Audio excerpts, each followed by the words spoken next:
Item ಯಾವುದೇ ಇರಲಿ try ಮಾಡಿ ಆಚಿ ಚಿಕನ್ ಮಸಾಲಾ. ಆಚಿ ಚಿಕನ್ ಮಸಾಲಾ.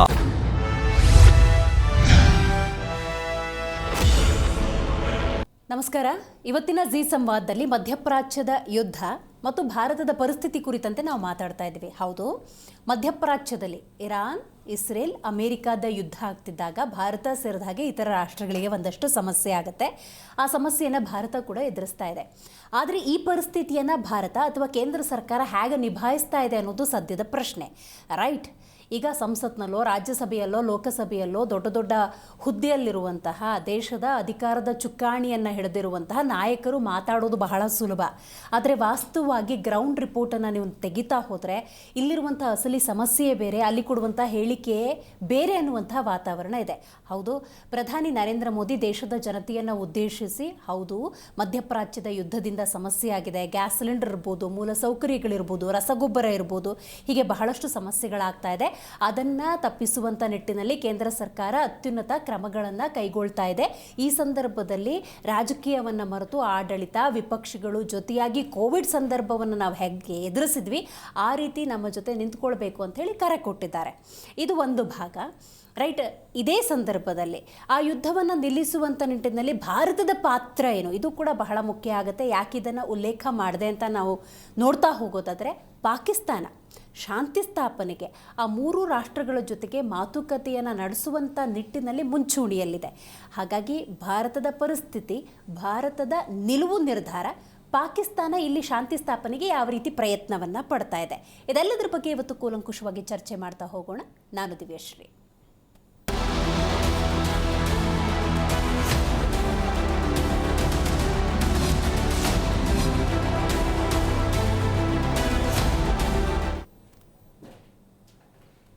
ಹೌದು, ರಾಜ್ಯಸಭೆಯಲ್ಲೋ ಲೋಕಸಭೆಯಲ್ಲೋ ಪರಿಸ್ಥಿತಿಯನ್ನು ಹೇಗೆ ನಿಭಾಯಿಸ್ತಾ ಇದ್ದೀವಿ ಅಂತ ಹೇಳೋದು ಬಹಳ ಸುಲಭ. ಆದರೆ ಗ್ರೌಂಡ್ ರಿಪೋರ್ಟ್ ಅಂತ ನಾವು ನೋಡ್ತಾ ಹೋಗೋದಾದರೆ ಇವತ್ತು ಹೋಟೆಲ್ ಉದ್ಯಮ ಇರ್ಬೋದು, ಮಠಮಾನ್ಯಗಳಿರಬಹುದು, ಅಥವಾ PGಗಳಿರ್ಬೋದು, ಶಿಕ್ಷಣ ಸಂಸ್ಥೆಗಳಿರ್ಬೋದು, ವಸತಿ ನಿಲಯಗಳಿರ್ಬೋದು, ಬಹಳಷ್ಟು ಸಮಸ್ಯೆಯನ್ನು ಎದುರಿಸ್ತಾ ಇದ್ದಾವೆ. ಪರಿಸ್ಥಿತಿಯನ್ನು ನಿಭಾಯಿಸುವಂಥ ನಿಟ್ಟಿನಲ್ಲಿ ಕೇಂದ್ರ ಸರ್ಕಾರ ಯಾವುದೇ ಕ್ರಮಗಳನ್ನು ತೆಗೆದುಕೊಳ್ತಾ ಇದ್ರೂ ಕೂಡ ಅದು ಗ್ರೌಂಡ್ ಲೆವೆಲ್ ಜನಕ್ಕೆ ತಲುಪಿದೆಯಾ ಅನ್ನೋದು ನನ್ನ ಪ್ರಶ್ನೆ. ಯಾಕಂದರೆ ಹುಕ್ಕೇರಿ ಪಟ್ಟಣದ ಹಳೆ ಬಸ್ ನಿಲ್ದಾಣದ ಬಳಿ ಹನುಮಾನ್ ಹೋಟೆಲ್ ಅಂತ ಒಂದಿದೆ ನೋಡಿ. ಆ ಹೋಟೆಲ್ ನಡೆಸ್ತಾ ಇದ್ದಂಥ ಮಾಲೀಕ ಆತ್ಮಹತ್ಯೆಗೆ ಶರಣಾಗುವಂಥ ನಿರ್ಧಾರವನ್ನು ತಗೊಳ್ತಾರೆ ಅನ್ನೋದಾದರೆ ಯೋಚನೆ ಮಾಡಿ ಎಷ್ಟರ ಮಟ್ಟಿಗೆ ಈ ಸಮಸ್ಯೆ ಅನ್ನೋದು ಬಾಧಿಸಿದೆ ಅನ್ನೋದನ್ನು ನಾವು ಅರ್ಥ ಮಾಡ್ಕೊಳ್ಬೇಕಾಗತ್ತೆ. ಗ್ಯಾಸ್ ಸಿಲಿಂಡರ್ ಸಿಗದೆ ಹೋಟೆಲ್ ಬಂದಾಗಿದೆ, ಸಾಲ ಒತ್ತಡ, ಹಾಗಾಗಿ ಬೇರೆ ಮಾರ್ಗವೇ ಇಲ್ಲದೆ ಆತ್ಮಹತ್ಯೆಗೆ ಶರಣಾಗುವಂತಹ ಪರಿಸ್ಥಿತಿ ನಿರ್ಮಾಣವಾಗಿದೆ. ಹನುಮಾನ್ ಹೋಟೆಲನ್ನು ನಡೆಸ್ತಾ ಇದ್ರು. ಆ ಉದ್ಯಮಿ ಹೆಸರಿಗೆ ಉದ್ಯಮಿ, ಆದರೆ ಬದುಕನ್ನು ನಡೆಸೋದು ಕಷ್ಟ ಆಯಿತು. ಇದು ಒಂದು ಭಾಗ. ನೀವು ಬೆಂಗಳೂರು ತೆಗೆದುಕೊಂಡ ಹಾಗೆ ಇತರ ಭಾಗಗಳನ್ನು ತಗೊಳ್ಳಿ. ಇದುವರೆಗೂ ಕೂಡ ಕಳವು ಪ್ರಕರಣಗಳು ಅಂದಾಗ ಚಿನ್ನ, ನಗದು, ಬೆಳ್ಳಿ ಈ ಥರ ಇತ್ತು. ಇವತ್ತು ಪರಿಸ್ಥಿತಿ ಬದಲಾಗಿದೆ. ಪೆಟ್ರೋಲ್ ಕಳ್ಳರು ಜಾಸ್ತಿ ಆಗಿದ್ದಾರೆ, ಡೀಸೆಲ್ ಕಳ್ಳರು ಜಾಸ್ತಿ ಆಗಿದ್ದಾರೆ, ಸಿಲಿಂಡರ್ನ ಹೊತ್ಕೊಂಡು ಹೋಗ್ತಾ ಇದ್ದಾರೆ ಅಂತ ಒಂದು ಪರಿಸ್ಥಿತಿ ನಿರ್ಮಾಣವಾಗಿದೆ. ಗ್ರೌಂಡ್ ಲೆವೆಲಲ್ಲಿ ಈ ಮಟ್ಟಿಗಿನ ಸಮಸ್ಯೆ ಇದೆ. ಆದರೆ ದೊಡ್ಡ ದೊಡ್ಡ ನಾಯಕರು, ದೇಶದ ಪ್ರಧಾನಿ ಸೇರಿದ ಹಾಗೆ ಸಚಿವರು, ಇವರೆಲ್ಲರೂ ಕೂಡ ಪರಿಸ್ಥಿತಿಯನ್ನು ನಾವು ನಿಭಾಯಿಸ್ತಿದ್ದೀವಿ ಅಂತ ಹೇಳ್ತಿರೋದ್ರಿಂದಾಗಿ ತಾಳಮೇಳ ಅಂದರೆ ಮ್ಯಾಚ್ ಆಗಬೇಕಲ್ಲ, ಅದಾಗ್ತಾ ಇಲ್ಲ. ಹಾಗಾಗಿ ಇವತ್ತು ನಾವು ಚರ್ಚೆಯನ್ನು ತೆಗೆದುಕೊಂಡಿದ್ದೇವೆ. ಸಿಲಿಂಡರ್ ಸಿಗದೆ ಹೋಟೆಲ್ಗಳಿಗೆ ಬಿಸಿ ತಟ್ಟಿದೆ. ಸೌದೆ ಒಲೆಯಲ್ಲಿ ಅಡುಗೆ ಮಾಡುವಂಥ ಪರಿಸ್ಥಿತಿ ನಿರ್ಮಾಣವಾಗಿದೆ. ಸಂಕಷ್ಟದಲ್ಲಿ ಹೋಟೆಲ್ ಉದ್ಯಮ ಇದೆ. ಹುಕ್ಕೇರಿಯಲ್ಲಿ ಹೋಟೆಲ್ ಮಾಲೀಕ ಆತ್ಮಹತ್ಯೆಗೆ ಶರಣಾಗಿದ್ದಾರೆ. ಸಿಲಿಂಡರ್ ಕೊರತೆ, ಸಾಲದ ಸಮಸ್ಯೆ. ಆದರೆ ಈ ನಡುವೆ ಕೇಂದ್ರ ನಾವು ಕ್ರಮಕ್ಕೆ ಮುಂದಾಗಿದ್ದೀವಿ ಅಂತ ಹೇಳ್ತಾರೆ. ನಾನು ಬೆಂಗಳೂರು ನಗರ ಪ್ರದೇಶವನ್ನು ಉಲ್ಲೇಖ ಮಾಡಲೇಬೇಕು. ಯಾಕೆ ಅಂತ ಹೇಳಿದ್ರೆ ಇಲ್ಲಿ ಉದ್ಯೋಗಿಗಳ ಸಂಖ್ಯೆ ಜಾಸ್ತಿ, ಬದುಕನ್ನು ಕಟ್ಕೊಳ್ಳೋದಕ್ಕೆ ಬೆಂಗಳೂರಿಗೆ ಬರುವವರ ಸಂಖ್ಯೆ ಜಾಸ್ತಿ, ಹೋಟೆಲ್ಗಳನ್ನು ನೆಚ್ಚಿಕೊಂಡು ಬದುಕನ್ನು ನಡೆಸುವವರ ಸಂಖ್ಯೆ ಜಾಸ್ತಿ. ಅವರೆಲ್ಲ ಹಾಗಾದರೆ ಏನು ಮಾಡಬೇಕು ಅನ್ನುವಂಥ ಪರಿಸ್ಥಿತಿ. ಕಡೆ ಪಕ್ಷ ಮನೇಲಿ ಅಡುಗೆ ಮಾಡ್ಕೊಳ್ಳೋಣ ಅಂದರೆ ಒಂದಾ ಗ್ಯಾಸ್ ಸಿಲಿಂಡರ್ ಕನೆಕ್ಷನ್ನೇ ತಗೊಂಡಿರಲ್ಲ, ಗ್ಯಾಸ್ ಸಿಲಿಂಡರ್ ಕನೆಕ್ಷನ್ ತಗೊಂಡಿದ್ರೂ ಕೂಡ ಸಿಲಿಂಡ್ರೇ ಲಭ್ಯವಾಗ್ತಾ ಇಲ್ಲ. ಇಂಥ ಅಡಕತ್ರಿಯಲ್ಲಿ ಸಿಕ್ಕಿರುವಂಥ ಸನ್ನಿವೇಶದಲ್ಲಿ ದೇಶದ ಜನಸಾಮಾನ್ಯರ ಮೂಲ ಸೌಕರ್ಯದ ದೃಷ್ಟಿಯಿಂದ ಕೇಂದ್ರ ಸರಿಯಾದ ನಿಲುವುಗಳನ್ನು ತೆಗೆದುಕೊಂಡಿದ್ಯಾ ಅನ್ನೋದೇ ನಮ್ಮ ಪ್ರಶ್ನೆ. ಇದು ಒಂದು ಭಾಗ. ಇನ್ನೊಂದೆರಡು ವಿಚಾರ ಪ್ರಸ್ತಾಪ ಮಾಡಲೇಬೇಕು. ಮಧ್ಯಪ್ರಾಚ್ಯದ ಯುದ್ಧದಿಂದ ಅಂದರೆ ಇರಾನ್, ಇಸ್ರೇಲ್, ಅಮೇರಿಕಾದ ಯುದ್ಧದಿಂದ ಭಾರತ ಸೇರಿದ ಹಾಗೆ ಇತರ ಎಲ್ಲ ದೇಶಗಳಿಗೂ ಸಮಸ್ಯೆಯಾಗಿದೆ, ರೈಟ್? ಈ ಯುದ್ಧವನ್ನು ನಿಲ್ಲಿಸುವ ನಿಟ್ಟಿನಲ್ಲಿ ಕೇಂದ್ರ ಸರ್ಕಾರದ ಪಾತ್ರ ಏನು? ಏನಾದರೂ ಪಾತ್ರವನ್ನು ವಹಿಸ್ತಾ ಇದೆಯಾ? ನಿನ್ನೆ ಪ್ರಧಾನಿ ನರೇಂದ್ರ ಮೋದಿ ಮಾತಾಡೋ ಸಂದರ್ಭದಲ್ಲಿ ಆ 3 ರಾಷ್ಟ್ರಗಳ ಜೊತೆಗೆ ನಿರಂತರ ನಾವು ಸಂಪರ್ಕದಲ್ಲಿದ್ದೀವಿ, 2 ಸಲ ದೂರವಾಣಿ ಕರೆಯನ್ನು ಮಾಡಿದ್ದೇವೆ ಅನ್ನೋದನ್ನು ಉಲ್ಲೇಖ ಮಾಡಿದ್ದಾರೆ. ಇದರ ನಡುವೆ ಆಗಿರುವಂಥ ಡೆವಲಪ್ಮೆಂಟ್ನನ್ನು ಹೇಳೋದಾದರೆ ಶಾಂತಿ ಸ್ಥಾಪನೆಗೆ ಪಾಕಿಸ್ತಾನ ಈಗ ಮುಂದಾಗಿದೆ. ಇಸ್ಲಾಮಾಬಾದ್ನಲ್ಲಿ ಒಂದು ಸಭೆ ನಡೆಯುತ್ತೆ, ಅಲ್ಲಿ ಪ್ರಮುಖ ನಾಯಕರು ಭಾಗಿಯಾಗ್ತಾರೆ ಅನ್ನುವಂಥ ಮಾಹಿತಿ ಇದೆ. ಇರಾನ್ನ ಪ್ರತಿನಿಧಿ ಭಾಗಿಯಾಗುವಂಥ ಸಾಧ್ಯತೆ ಇದೆ. ರಂಜಾನ್ ಈದ್ನ ಸಂದರ್ಭದಲ್ಲಿ ಇಂತಹ ಕೃತ್ಯಗಳು ನಡೀಬಾರದು, ಶಾಂತಿಯ ಸ್ಥಾಪನೆ ಆಗಬೇಕು ಅನ್ನುವಂಥ ನಿಟ್ಟಿನಲ್ಲಿ ಇತರ ಎಲ್ಲ ದೇಶಗಳ ಹಿತದೃಷ್ಟಿಯಿಂದ ಪಾಕಿಸ್ತಾನದ ನಿಲುವು ರಾಜಕೀಯ ಸಂಘರ್ಷಕ್ಕೆ ಡೆಫಿನೆಟ್ಲಿ ಕಾರಣ ಆಗುತ್ತೆ. ಅದರ ಬಗ್ಗೆ ಕೂಡ ಇವತ್ತು ಚರ್ಚೆ ಮಾಡ್ತಾ ಹೋಗೋಣ.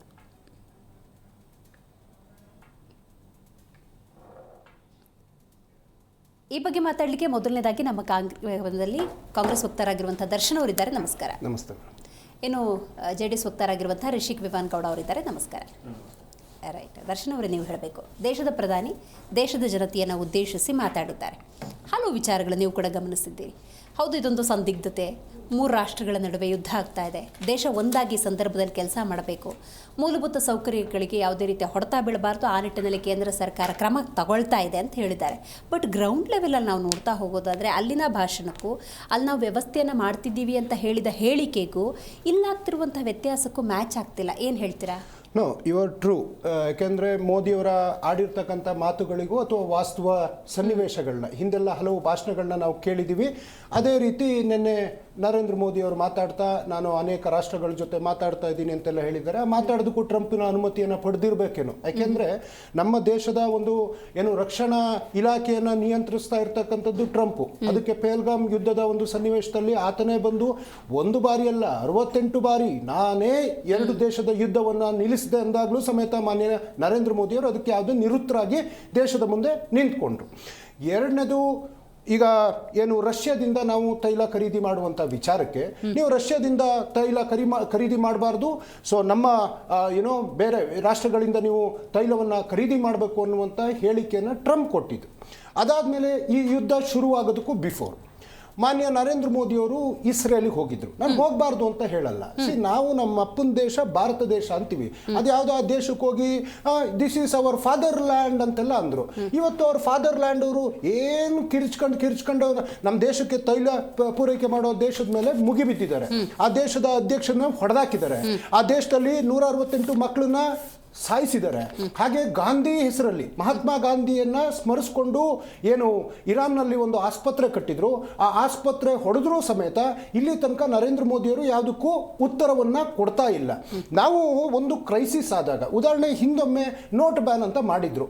ನೋಟ್ ಬ್ಯಾನ್ ಮಾಡೋ ಉದ್ದೇಶ ಏನು ಹೇಳಿದ್ರು ಅಂದ್ರೆ ಅವರು, ಹೌದು ನಾನು ಇದರಿಂದ ಭಯೋತ್ಪಾದಕನೆಯನ್ನ ನಿಲ್ಲಿಸ್ತೀನಿ, ಕಪ್ಪು ಹಣ ಏನೇನಿದೆ ಎಲ್ಲ ಹೊರಗಡೆ ಬರ್ತದೆ ಅಂತ ಹೇಳಿದ್ರು. ಆಯಿತು, ನರೇಂದ್ರ ಮೋದಿಯವರ ಮಾತಿಗೆಲ್ಲ ಬೆಲೆ ಕೊಟ್ಟರು. ಸುಮಾರು 3 ಲಕ್ಷ ಕಂಪನಿಗಳೆಲ್ಲ ಮುಚ್ಚೋದು, ಸುಮಾರು 3 ಕೋಟಿ ಉದ್ಯೋಗಿಗಳು ನಿರುದ್ಯೋಗಿಗಳಾಗೋದ್ರು, ಮತ್ತೆ ಆರ್ಥಿಕವಾಗಿ ಸಾಕಷ್ಟು ಸಂಕಷ್ಟಗಳು ಆಗೋಯ್ತು. ಆದರೂ ಸಮೇತ ಏನಾದರೂ ಕಪ್ಪು ಹಣ ಬಂತ ಒಂದು, ಅಥವಾ ಏನಾದರೂ ಅವರು ಘೋಷಣೆ ಮಾಡಿದ್ಮೇಲೆ ಊರಿ ಆಗಲಿ, ಪಠಾನ್ಕೋಟ್ ಆಗಲಿ, ಪುಲ್ವಾಮಾ ಆಗಲಿ, ಪಹಲ್ಗಾಮ್ ಆಗಲಿ, ಮೊನ್ನೆ ದೆಹಲಿ ಸ್ಫೋಟ ಆಗಲಿ, ಈ ರೀತಿ ದಾಳಿಗಳು ನಿತ್ಯ ನಿರಂತರವಾಗಿ ನಡೀತಾ ಇದೆ. ಇವತ್ತು ನೋಡಿದ್ರೆ ಆ ವಿಚಾರವಾಗಿ ನರೇಂದ್ರ ಮೋದಿ ಅವರು ಮಾತಾಡ್ತಾ ಇಲ್ಲ. Let us back to this topic madam. ಈಗ ದೇಶದ ಜನ ಗ್ಯಾಸ್ ಇಲ್ಲ, ಇನ್ನು ನೆಕ್ಸ್ಟ್ ಡೀಸೆಲ್ ಇಲ್ಲ, ಪೆಟ್ರೋಲ್ ಇಲ್ಲ. ನೀವು ಹೇಳ್ತಾ ಇದ್ರಿ ಕಳ್ತನಗಳು ಹಿಂಗೆ ಆಗ್ತಾ ಇದೆ ಅಂತೇಳಿ. ಯಾಕೆಂದ್ರೆ ಪೆಟ್ರೋಲ್ ರೇಟ್ ಇವತ್ತು ಚಿನ್ನದ ರೇಟ್ ಆಗೋದಕ್ಕೆ ಹೋಗಿ ತಲುಪ್ತಾ ಇದೆ, ಡೀಸೆಲ್ ರೇಟು ವಜ್ರದ ರೇಟ್ ಹೋಗಿ ತಲುಪ್ತಾ ಇದೆ.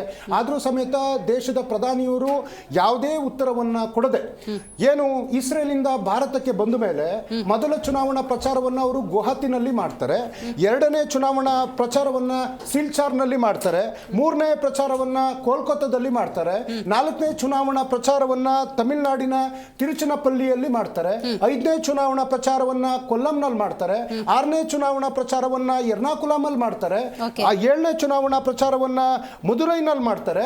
ಹೀಗೆ ನಿರಂತರವಾಗಿ ಅವರು ಚುನಾವಣೆಗಳ ಪ್ರಚಾರದಲ್ಲಿ, ನಾನು ಮಾಡಬೇಡಿ ಅಂತ ಹೇಳ್ತಾ ಇಲ್ಲ. ನನಗೆ ಮೇಡಮ್ ನರೇಂದ್ರ ಮೋದಿ ಅವ್ರಿಗಿಂತ ಮುಖ್ಯ ನನ್ನ ದೇಶ, ನನ್ನ ದೇಶದ ಜನತೆ. ಆ ಹುದ್ದೆನಲ್ಲಿ ಇವತ್ತು ನರೇಂದ್ರ ಮೋದಿ ಅವರಿದ್ದಾರೆ, ಹಿಂದೆ ಮನಮೋಹನ್ ಸಿಂಗ್ ಅವರಿದ್ರು, ಅದರಿಂದ ಅನೇಕ ಪ್ರಧಾನಿಗಳು ಬಂದಿದ್ದಾರೆ ಹೋಗಿದ್ದಾರೆ. ಆದ್ರೆ ನಿಮ್ಮ ಹೆಜ್ಜೆ ಗುರುತೇನು? ಈ ದೇಶದ ಜನರ ನೋವಿಗೆ ನೀವು ಸ್ಪಂದಿಸಿದ್ದೀರಾ? ಈಗ ನಮಗೆ ಉತ್ತರ ಬೇಕಾಗಿರೋದು ಯಾವುದು ಸರ್? ನೀವು ಏನ್ ಹೇಳ್ತಾ ಇದ್ದೀರಾ? ದೇಶದ ಜನ ಈಗ ಅನುಸರಿಸ್ಕೊಬೇಕು. ಹೌದು, ಕೋವಿಡ್ ಟೈಮಲ್ಲಿ ನೀವು ಬಂದ್ರಿ, ಕಂಟೆ ಹೊಡಿರಿ, ಶಂಕ ಓದಿ, ಚಪ್ಪಾಳೆ ತಟ್ಟಿ, ಜಾಕ್ಟೆ ಬಡಿರಿ, ಅದ್ರ ಪರಿಹಾರ ಅಲ್ಲಲ್ಲ. ನಮ್ಮ ಜನರ ಬದುಕನ್ನು ಉಳಿಸ್ಕೊಡುವಂತ ಕೆಲಸ ಆಗಬೇಕು. ಈ ದೇಶದ ಜನರಿಗೆ ಶ್ರೀರಾಮ ಅಂದ್ರು, ಹನುಮ ಅಂದ್ರು. ದುರ್ದೈವ, ಇವತ್ತು ಹನುಮಂತ ಅನ್ನುವಂತ ಹೋಟೆಲ್ನ ಮಾಲೀಕ ರಾಮ ಹೊಳ್ಳಾರವರು ಆತ್ಮಹತ್ಯೆ ಮಾಡಿ ತೀರ್ಕೊಂಡಿದ್ದಾರೆ. ಮೇಡಮ್, ಬೇರೆ ವಸ್ತುಗಳನ್ನಾದ್ರೆ ನಾವು ಜನರೇಟ್ ಮಾಡಬಹುದು. ಇದು ಆ ಮಧ್ಯ ಪ್ರಾಚ್ಯ ದೇಶಗಳಿಂದಲೇ ಬರಬೇಕಾಗಿರ್ತಕ್ಕಂಥ ತೈಲ. ಇಷ್ಟೊಂದು ತಲ್ಲಣ ಆಗಿದ್ರು ಸಮೇತ ನರೇಂದ್ರ ಮೋದಿ ಅವರ ಮೌನವನ್ನ ಖಂಡಿಸ್ತಾ ಅವರು ಈ ಚುನಾವಣಾ ರ್ಯಾಲಿಗಳಿಗೆ ಹೋಗಿ, ನೀವು ಚುನಾವಣೆಗಳಿಗೋಸ್ಕರನೇ ಈ ದೇಶದ ಪ್ರಧಾನಿಯಾಗಿದ್ದೀರೋ ಅಥವಾ ವಿದೇಶ ಸುತ್ತದಕ್ಕೋಸ್ಕರನೇ ಈ ದೇಶದ ಪ್ರಧಾನಿಯಾಗಿದ್ದೀರೋ ಅಥವಾ 140 ಕೋಟಿಯ ಪ್ರತಿನಿಧಿಯಾಗಿ ನೀವು ದೇಶದ ಪ್ರಧಾನಿ ಸ್ಥಾನದಲ್ಲಿ ಇದ್ದೀರೋ ಅನ್ನುವಂಥ ಪ್ರಶ್ನೆಯನ್ನ ಕೇಳ್ತೀನಿ ಮೇಡಮ್. ರೈಟ್ ರಿಷಿಕ್ ಅವರೇ, ವಿಷಯ ಇಷ್ಟೇ, ದೇಶದ ಪ್ರಧಾನಿಯಾಗಿ ಪರಿಸ್ಥಿತಿಯನ್ನು ಸರಿಯಾದ ರೀತಿಯಲ್ಲಿ ನಿಭಾಯಿಸ್ತಾ ಇಲ್ಲ ಅಂತ. ಮೇಡಮ್, ಯಾವಾಗಲೂ ಒಂದು ಗಾದೆ ಇದೆ, ಕೈಲಾಗ್ದವರು ಕುಂಟ್ ಕುದುರೆ ಕೊಟ್ಟರು ಓಡ್ಸಕ್ಕೆ ಬರಲ್ಲ, 4 ಕಾಲಿರೋ ಕುದುರೆ ಕೊಟ್ಟರು ಓಡ್ಸಕ್ಕೆ ಬರಲ್ಲ. ಒಟ್ಟಾರೆ ಹೇಳಬೇಕು ಅಂತಂದ್ರೆ ಓಡ್ಸಕ್ಕೆ ಬರಲ್ಲ, ಕೈಲಾಗ್ದಿಲ್ದಿರೋರಿಗೆ ನೆಪ ಬೇಕಷ್ಟೇ. ಯಾಕೆ ಈ ಮಾತನ್ನ ಹೇಳ್ತಾ ಇದ್ದೀನಿ ಅಂತ ಹೇಳಿದ್ರೆ, ಅಂದ್ರೆ ಟೀಕೆ ಮಾಡೋದೇ ಅವ್ರ ಕೆಲಸ ಅಂತ. ಅದಕ್ಕಲ್ಲ ನೋಡಿ, ನಾವು ಪ್ರಕೃತಿ ವಿಕೋಪ ಬಂದರೆ, ನ್ಯಾಚುರಲ್ ಡಿಸಾಸ್ಟರ್ ಏನಾದ್ರು ಬಂದುಬಿಟ್ರೆ ನಮ್ಮ ಸರ್ಕಾರ ಇದ್ರೆ ಹಂಗೆ ಮಾಡ್ಬಿಡ್ತಿದ್ವಿ, ಹಿಂಗೆ ಮಾಡ್ತಿದ್ವಿ ಅಂತ ಹೇಳೋದು ಬೇರೆ. ಇದು ಒಂದು ಡಿಸಾಸ್ಟರಿಗೆ ಬಂದಿರೋವಂಥದ್ದು. ಓಕೆ, ನಾವೇ ಎಳ್ಕೊಂಡು ಬಂದು ಮಾಡ್ಕೊಂಡಿರೋಂಥದ್ದಲ್ಲ ಇದು. ಎಲ್ಲರಿಗೂ ಇಟ್ಸ್ ಎ ಓಪನ್ ಸೀಕ್ರೆಟ್ ಎಲ್ಲಿ ಏನಾಗ್ತಾ ಇದೆ between Israel and Iran. So ಇಲ್ಲಿ ನ್ಯಾಷನಲ್ ಇಂಟ್ರೆಸ್ಟ್ ಆಗಿ ಏನೆಲ್ಲ ಆಗ್ತಾ ಇದೆ ಅನ್ನೋದು ಕೂಡ ಎಲ್ಲರಿಗೂ ಗೊತ್ತಿದೆ. ಅಂದರೆ ಈಗ ನೇಷನ್ ಇಂಟ್ರೆಸ್ಟಲ್ಲಿ ಈಗ PM ಅವ್ರ ಕಡೆಯಿಂದ ಏನು ಮಾಡೋಕ್ಕಾಗುತ್ತೆ, ಹೋಮ್ ಮಿನಿಸ್ಟ್ರಿ ಏನು ಮಾಡೋಕ್ಕಾಗುತ್ತೆ, ಅಥವಾ central government which is related to LPG ಅವ್ರು ಏನೆಲ್ಲ ಮಾಡ್ತಾ ಇದ್ದಾರೆ ಅನ್ನೋದು ಇಟ್ಸ್ ಕಂಪ್ಲೀಟ್ಲಿ ವಿಸಿಬಲ್. ಆದರೆ ಇಲ್ಲಿ ಪ್ರಶ್ನೆ ಇರುವಂಥದ್ದು, ಸೆಕೆಂಡ್ ರಿಚೆಸ್ಟ್ ಅಥವಾ ಥರ್ಡ್ ರಿಚೆಸ್ಟ್ ಸ್ಟೇಟ್ ಆಗಿರುವಂಥ ಕರ್ನಾಟಕದಲ್ಲಿ ರಾಜ್ಯ ಸರ್ಕಾರ ಯಾವ ರೀತಿ ಇದನ್ನ ಮಾಡ್ತಾ ಇದೆ, ಯಾವ ರೀತಿ ನೋಡ್ಕೊಳ್ತಾ ಇದೆ. ಬರೀ ಬೊಗಳೆ ಬಿಡೋದಷ್ಟೇ ಅಲ್ಲ, ನಮ್ಮ ಸರ್ಕಾರ ಇದ್ದಿದ್ರೆ ನಾವು ಈ ರೀತಿ ನಿಭಾಯಿಸ್ಬಿಡ್ತಿದ್ವಿ, ನಾವು ಆ ರೀತಿ ನಿಭಾಯಿಸ್ಬಿಡ್ತಿದ್ವಿ ಅಂತ ಹೇಳ್ತಾ ಇರ್ತಾರಲ್ಲ. ಒಬ್ಬ ವೀರ ಶೂರ ಯೋಧನಿಗೆ ಈ ಥರ ಆಪರ್ಚುನಿಟಿ ಬಂದಾಗ ಆಪರ್ಚುನಿಟಿ ಅಂತ ತಗೋಬೇಕು. ಕೈಲಾಗ್ದಿಲ್ದೆ ಅವ್ರು ಏನು ಮಾಡ್ತಾರೆ, ನಮ್ಮ ಕೈಲಿ ಏನೂ ಆಗಲ್ಲ, ಅವ್ರು ಮಾಡಲಿಲ್ಲ, ಇವ್ರು ಮಾಡಲಿಲ್ಲ, ಇವ್ರು ಮಾಡಲಿಲ್ಲ, ಅವ್ರು ಮಾಡಲಿಲ್ಲ ಅಂತ ಬರೀ ಊರವ್ರ ತಲೆ ಮೇಲೆಲ್ಲ ಗೂಬೆ ಕುಂಡ್ರಿಸೋ ಕೆಲಸ ಮಾಡ್ತಾರೆ. ಈಗ ರಾಜ್ಯ ಸರ್ಕಾರ ಮಾಡ್ತಾ ಇರೋದು ಅದೇ ಕೆಲಸನೇ. ಯಾಕೆ ಈ ಮಾತನ್ನ ರಿಪೀಟೆಡ್ ಆಗಿ ಹೇಳ್ತಾ ಇದ್ದೀನಿ ಅಂತ ಹೇಳಿದ್ರೆ, ಮೇಡಮ್ ನೋಡಿ, ಇದು ನಿಮಗೆ ಆಲ್ ಆಫ್ ಎ ಸಡನ್ ಆಗಿ ಮಳೆ ಬಂದು ಏನೋ ಕೊಚ್ಕೊಂಡೋಯ್ತು ಅಂತ ಅಲ್ಲ. It was A predicted thing. ಏನು ಅಂದರೆ ನಮಗೆ LPG ಶಾರ್ಟೇಜ್ ಆಗುತ್ತೆ, ಫ್ಯೂಲ್ ಶಾರ್ಟೇಜ್ ಆಗುತ್ತೆ, ಇದೆಲ್ಲ ನಮ್ಗೆ ಗೊತ್ತಿದೆ ತಾನೆ. ಸನ್ಮಾನ್ಯ ಸಚಿವರು ಕರ್ನಾಟಕ ರಾಜ್ಯದಲ್ಲಿ ಹೋಟೆಲ್ ಅಸೋಸಿಯೇಷನ್ ಕರೆದ್ಬಿಟ್ಟು ಮೀಟಿಂಗ್ ಮಾಡಿ, ನಿಮಗೆ ಎಷ್ಟು ನಷ್ಟ ಆಗ್ತಾ ಇದೆ, ನಾವು ಅಷ್ಟನ್ನು ಬರ್ಸಕ್ಕಾಗಲ್ಲಪ್ಪ ನಾವು, ಆದರೆ ಕಾಂಪನ್ಸೇಷನ್ ಆಗಿ ಏನು ಮಾಡ್ತಾ ಇದ್ದೀವಿ ಅಂತ ಏನಾದ್ರು ಒಂದೇ ಒಂದು ಮೀಟಿಂಗ್ ಕರೆದಿದ್ದಾರೆ ಇವ್ರ ಯೋಗ್ಯತೆಗೆ? ಕರೆದಿಲ್ಲ. ಒಂದು. ಎರಡನೇದು ಸೆಷನ್ ನಡೀತಾ ಇದೆ. ಸೆಷನ್ ಅಲ್ಲಿ ಇದ್ರ ಬಗ್ಗೆ ಡಿಸ್ಕಷನ್ ಆದಾಗ LPG ಬರಲಿಲ್ಲ, ಮೋದಿಜಿ ಕೊಡ್ಲಿಲ್ಲ, ಅವ್ರು ಕೊಡ್ಲಿಲ್ಲ, ಇವ್ರು ಕೊಡ್ಲಿಲ್ಲ, ಬರೀ ಆಗ್ಲಿಲ್ಲ, ಹೋಗ್ಲಿಲ್ಲ, ಮಾಡ್ಲಿಲ್ಲ ಅಂತಾನೆ ಹೇಳಿದ್ರೆ ಹೊರತು ನೀವ್ ಏನ್ ಸಾಧನೆ ಮಾಡ್ತಾ ಇದ್ದೀರಪ್ಪ, ನೊಂದಿರೋರಿಗೆ ಬೆಂದಿರೋರಿಗೆ ಆಗ್ತಿರೋದಕ್ಕೆ ಏನಾದ್ರು ಪ್ರಿಕಾಷನರಿ ಮೆಷರ್ ಹೇಳಿದ್ರ? ಇವ್ರ ಯೋಗ್ಯತೆಗೆ ಒಂದೂ ಹೇಳಿಲ್ಲ. ನಿಮ್ಮ ಇನ್ಫಾರ್ಮೇಶನ್ಗೆ KH ಮುನಿಯಪ್ಪನವರು ಆ ಕೆಲಸ ಮಾಡಿದ್ದಾರೆ. ಇಲ್ಲ ಮೇಡಮ್, ಆ ಥರ ಅಲ್ಲ, ಕೇಳಿಸ್ಕೊಳ್ಳಿ. ನೋಡಿ, ನಿಮಗೆ ಸಿಲಿಂಡರ್ ಎಲ್ಲಿದೆ, ಬ್ಲಾಕಲ್ಲಿ ಏನು ನಡೀತಾ ಇದೆ, ನಾವು ಎಷ್ಟು ಸಿಲಿಂಡರ್ ಪೂರೈಕೆ ಮಾಡಬೇಕು ಅಂತ ಇದ್ದೀವಿ, ಹೋಟೆಲ್ ಅವ್ರಿಗೆ 10 ಸಿಲಿಂಡರ್ ಸಿಗೋ ಜಾಗದಲ್ಲಿ ಈಗ ಎಷ್ಟು ಸಿಗ್ತಾ ಇದೆ, ಅದಕ್ಕೆ ಅಡಿಷನಲ್ ಆಗಿ ಎಷ್ಟು ಕೊಡಬೇಕು, ಇದೆಲ್ಲ ಮಾಡ್ತಾ ಇದ್ದಾರೆ. ನಾನು ಅದ್ರ ಬಗ್ಗೆ ಮಾಡ್ತಾ ಇಲ್ಲ, ವ್ಯವಸ್ಥೆ ಹೇಳ್ತಾ ಇರೋದು. ಈಗ ತಾವು ಹೇಳಿದ್ರಿ ಯಾರೋ ಒಬ್ರು ಸೂಸೈಡ್ ಮಾಡ್ಕೊಂಡ್ರು ಅಂತ ಹೇಳಿದ್ರಿ. ನಾನು ಫೈನಾನ್ಷಿಯಲ್ ಲಾಸಸ್ ಬಗ್ಗೆ ಮಾತಾಡ್ತಾ ಇರುವಂಥದ್ದು ಇಲ್ಲಿ. ನೀವು ಸಿಲಿಂಡರ್ ಕೊಡಿಸ್ಬಿಡ್ತೀನಿ, ನಾನು ಏನದು ಈ ಥರ ಎಲ್ಲ ನಾನು ಮಾಡ್ತೀನಿ ಅಂದಿದ ತಕ್ಷಣ ಅದೇನು ನಿಮಗೆ ಪ್ರಯೋಜನಕ್ಕೆ ಬರಲ್ಲ. ನಾನು ಹೇಳ್ತಾ ಇರೋಂಥದ್ದು ಫೈನಾನ್ಷಿಯಲ್ ಲಾಸಸ್ನ ನೀವು ಯಾವ ರೀತಿ ರಿಕವರಿ ಮಾಡಿಸ್ತೀರಾ, ಒಂದದು. ಎರಡನೇದು, ಸ್ವತಃ ನಾನು ನನ್ನ ಕಣ್ಣಾರೆ city civil court city central ಇರುವಂಥದ್ದು, ಬೇರೆ ಎಲ್ಲೂ ಬೇಡ ನಿಮಗೆ, ಅಲ್ಲಿ ನಿಮ್ಗೆ ಇವತ್ತು ಸೌದೆ ಒಲೆಯಲ್ಲಿ ಮಾಡ್ತಾ ಇದ್ದಾರೆ. ಈ ರೀತಿ ಪರಿಸ್ಥಿತಿ ಇರಬೇಕಾದ್ರೆ ರಾಜ್ಯ ಸರ್ಕಾರದವರು ನೀವು ಇದಕ್ಕೆ ಬ್ಯಾಕಪ್ ಹಿಂಗೆ ತಗೊಂಡಿದ್ದೀರಾ? ಅಂದ್ರೆ ಈ ಸಿಚುವೇಶನ್ ನೀವು ಹಿಂಗೆ ಹ್ಯಾಂಡಲ್ ಮಾಡ್ತಾ ಇದ್ದೀರಾ? ನೀವು ಬೇರೆ ರಾಜ್ಯಕ್ಕೆ ಮಾದರಿಯಾಗಿ ತೋರಿಸಿ, ಸಿಚುವೇಶನ್ ನ ನಾವು ಯಾವ ರೀತಿ ಸಕ್ಸಸ್ಫುಲ್ ಆಗಿ ಹ್ಯಾಂಡಲ್ ಮಾಡ್ತಾ ಇದೀವಿ ಅಂತ ತೋರಿಸ್ಕೊಂಡು ಕೊಡಿ. ಒಪ್ಕೊಳ್ಳೋಣ, ಸೆಂಟ್ರಲ್ ಗವರ್ಮೆಂಟ್ ಇಂದ ನಮಗೆ ಪೂರೈಕೆ ಆಗ್ತಾ ಇಲ್ಲ, ಇರಾನ್ ಇಂದ ಬರ್ತಾ ಇಲ್ಲ, ನಮಗೆ ಒಪ್ಕೊಳ್ಳೋಣ, ಇಟ್ಸ್ ಓಪನ್ ಸೀಕ್ರೆಟ್. ಆದ್ರೆ ರಾಜ್ಯದ ಕಾಂಟ್ರಿಬ್ಯೂಷನ್ ಏನು ಈ ಕ್ರೈಸಿಸ್ ಅಲ್ಲಿ ನೀವೇನ್ ಮಾಡ್ತಾ ಇದ್ದೀರಾ, ಅದು ಇಂಪಾರ್ಟೆಂಟ್ ಇರುವಂತದ್ದು. ಈಗ ಇನ್ನೊಂದು ಪಾಯಿಂಟ್ ತಮ್ಮ ಗಮನಕ್ಕೆ ತರಬೇಕು. ಇತ್ತೀಚೆಗೆ ಕೆಲವೊಂದು ಇನ್ಫಾರ್ಮೇಶನ್ ಸೆಷನ್ ಅಲ್ಲಿ ಬಂದಿರುವಂತ ಇನ್ಫಾರ್ಮೇಶನ್ಸ್ಗಳು ಇರುವಂತದ್ದು. ನಿಮಗೆ ಈ ಗ್ಯಾರಂಟಿ ಕಮಿಟಿ ಅಂತ ಒಂದು ಇದೆಯಲ್ಲ, ಈ ಗ್ಯಾರಂಟಿ ಕಮಿಟಿಲಿ ಇರುವಂಥ ಅಧ್ಯಕ್ಷರು, ಉಪಾಧ್ಯಕ್ಷರುಗಳು, ಬೋರ್ಡ್ ಆಫ್ ಮೆಂಬರ್ಸ್ಗಳು ಯಾರೆಲ್ಲ ಇದಾರಲ್ಲ, ಅವ್ರ ಸ್ಯಾಲ್ರಿಗಳು ಎಷ್ಟೆಷ್ಟಿದೆ ಅಂತ ಗೊತ್ತಾ ನಿಮಗೆ? ತಿಂಗಳಿಗೆ ಒಬ್ಬೊಬ್ಬರಿಗೆ 5 ಲಕ್ಷ ಮೇಡಮ್, 5 ಲಕ್ಷ, 4 ಲಕ್ಷ, 3 ಲಕ್ಷ. ಈ ಕ್ರೈಸಿಸ್ ಇರಬೇಕಾದ್ರೆ ಬೋಗಸ್ ಗ್ಯಾರಂಟಿಗಳನ್ನ ಪುಕ್ಸೇಟೆ ಕೊಡೋದನ್ನೆಲ್ಲ ಬಿಟ್ಬಿಟ್ಟು ಯಾರೆಲ್ಲ ಫೈನಾನ್ಷಿಯಲ್ ಕ್ರೈಸಿಸ್ ಅಲ್ಲಿ ಇದ್ರಲ್ಲ ಅವ್ರು ಕೊಟ್ಬಿಟ್ಟು ದಾನ ಮಾಡಿ ಒಂದೊಂದು ತಿಂಗಳದ 2 ತಿಂಗಳದ ಬಿಟ್ಕೊಂಡು ಕೊಟ್ಬಿಡಿ ನೀವು, ಹೆಂಗಿದ್ರು ಗ್ಯಾರಂಟಿ ನಿಮಗೆ DBT ಅಂತ ಹೇಳಿದ್ರು, ಡೈರೆಕ್ಟ್ ಬೆನಿಫಿಷರಿ ಟ್ರಾನ್ಸ್ಫರ್ ಅಂತ ಅಂದ್ಬಿಟ್ಟು. ಅದಕ್ಕೆ ಅದ ಏನದು ಗವರ್ನಿಂಗ್ ಬಾಡಿನೇ ಇದೆಯಲ್ವಾ, ನೀವೇನ್ ಮಾಡ್ತೀರಾ ಕುತ್ಕೊಂಡು? ನೀವು ಇಷ್ಟೆಲ್ಲ ಮಾಡ್ಬೇಕಾದ್ರೆ ಫೈನಾನ್ಷಿಯಲ್ ಸಪೋರ್ಟ್ ನೀವು ಯಾರಿಗಾರ ಒಬ್ರಿಗೆ ನೀವು ಮಾಡಿದ್ದೀರಾ? ತೋರಿಸಿ ನೋಡೋಣ. ಬೇಕಾದಷ್ಟಿದೆ ಆಪ್ಷನ್ಸ್ಗಳು. ಈಗ ಕೊರೋನಾ ಬಂದಾಗ ನಮ್ ಗೌರ್ಮೆಂಟ್ ಇದ್ರೆ ನಾವು ಏನೋ ಮಾಡ್ಬಿಡ್ತಿದ್ವಿ ಅಂತ ಸಾಧನೆ ಅಂತ ಹೇಳ್ಕೊಳ್ಳೋದಲ್ಲ. ಈಗ ಕ್ರೈಸಿಸ್ ಇದೆ, ಕ್ರೈಸಿಸ್ ಮ್ಯಾನೇಜ್ಮೆಂಟ್ ಮಾಡಿ ನೀವು. ಈಗ ಬ್ಯಾಂಗ್ಳೂರಲ್ಲಿ ಎಷ್ಟೋ ಜನಕ್ಕೆ ಊಟ ಇಲ್ಲ ಮಾಡೋದಕ್ಕೆ, ಎಲ್ಲಾದ್ರೂ ಒಂದು ನಿಮಗೆ ಸೆಲೆಕ್ಟ್ ಮಾಡ್ಕೊಂಡು ಇಂದಿರಾ ಕ್ಯಾಂಟೀನ್ ಅಂತ ಹೆಸರು ಮಾತ್ರ ಇದೆ ಅಷ್ಟೇ, ಅಲ್ಲಿ ನೀವು ಗೌರ್ಮೆಂಟ್ ಕಡೆಯಿಂದನೇ ಎಲ್ಲಿ ನೀವು ಮಾಸ್ ಪ್ರೊಡಕ್ಷನ್ ಮಾಡೋಕ್ಕಾಗುತ್ತೋ ಅಥವಾ ಸೆಂಟ್ರಲೈಸ್ಡ್ ಕಿಚನ್ ಅಂತ ಹೇಳ್ತೀವಿ ನಾವು, ಅಲ್ಲಿ ಮಾಡಿಬಿಟ್ಟು ತಗೊಬಂದು ಕೊಡಿ ಸ್ವಾಮಿ, ತೋರಿಸಿ ನೀವು ಏನ್ ಕ್ರೈಸಿಸ್ ಮ್ಯಾನೇಜ್ಮೆಂಟ್ ಅಲ್ಲಿ ಡಿಸಾಸ್ಟರ್ ಮ್ಯಾನೇಜ್ಮೆಂಟ್ ಯಾವ ರೀತಿ ಮಾಡ್ತೀರಾ ಹೇಳಿ ನೀವು. ಆಮೇಲೆ ಯಾರೆಲ್ಲ ಹೋಟೆಲ್ ಮ್ಯಾನೇಜ್ಮೆಂಟ್ ಪಾಪ ತಮ್ಮ ಮಾಧ್ಯಮದ ಮುಖಾಂತರ ನಾನು ಹೇಳಕ್ ಬಯಸಿರುವಂಥದ್ದು, ಯಾರೆಲ್ಲ ಚಿಕ್ಕ ಅವತ್ತಿಂದೇ ಬೆಳಗ್ಗೆ ತಗೊಂಡು ಸಾಯಂಕಾಲಕ್ಕೆ ರಿಟರ್ನ್ ಮಾಡ್ತೀರಾ, ಅದು ಹೆಂಗೆ ನಡೆಯುತ್ತೆ ಅಂದ್ರೆ ಬೆಳಗ್ಗೆ ಒಂದಿಷ್ಟು ದುಡ್ಡು ಅಂತ ತಗೊಳ್ತಾರೆ, ಹೋಟೆಲ್ ಬಿಸ್ನೆಸ್ ಎಲ್ಲ ನಡೆಸ್ತಾರೆ, ಸಾಯಂಕಾಲಕ್ಕೆ ಇಷ್ಟು ಇಂಟ್ರೆಸ್ಟ್ ಏನೋ ಸೇರಿಸ್ಕೊಡುವಂಥದ್ದು ಇದೇ ಮ್ಯಾಕ್ಸಿಮಮ್ ನಡೆಯುವಂಥದ್ದು. ಅಂಥವ್ರುಗಳಿಗೆ ತಾವೇನು ಮಾಡ್ತಾ ಇದ್ದೀರಾ?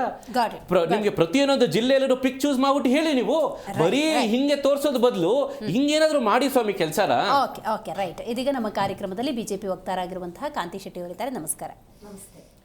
ದೇಶದ ಪ್ರಧಾನಿ ನರೇಂದ್ರ ಮೋದಿ ಅವರು ದೇಶದ ಜನತೆಯನ್ನು ಉದ್ದೇಶಿಸಿ ಆಗ್ತಿರುವಂತಹ ಸಮಸ್ಯೆಗೆ ಪರಿಹಾರವಾಗಿ ಕಟ್ಟುನಿಟ್ಟಿನ ಕ್ರಮಕ್ಕೆ ನಾವು ಮುಂದಾಗಿದ್ದೇವೆ. ಮೂಲ ಸೌಕರ್ಯಗಳಿಗೆ ವ್ಯತ್ಯಾಸ ಆಗಬಾರದು, ಆ ನಿಟ್ಟಿನಲ್ಲಿ ನಾವು ಸರಿಯಾದಂಥ ಕ್ರಮಗಳನ್ನು ತಗೊಳ್ತಿದ್ದೀವಿ ಅಂತ ಹೇಳ್ತಿದ್ದಾರೆ. ಆದರೆ ವಾಸ್ತವದಲ್ಲಿ ನೋಡೋದಾದರೆ ಬಹಳಷ್ಟು ಸಮಸ್ಯೆ ಆಗ್ತಾ ಇದೆ ಮೇಡಮ್. ಎಲ್ರಿಗೂ ಪರಿಹಾರ ಸಿಗ್ತಿದೆ ಅಂತ ನಾನು ಹೇಳಲಾರೆ.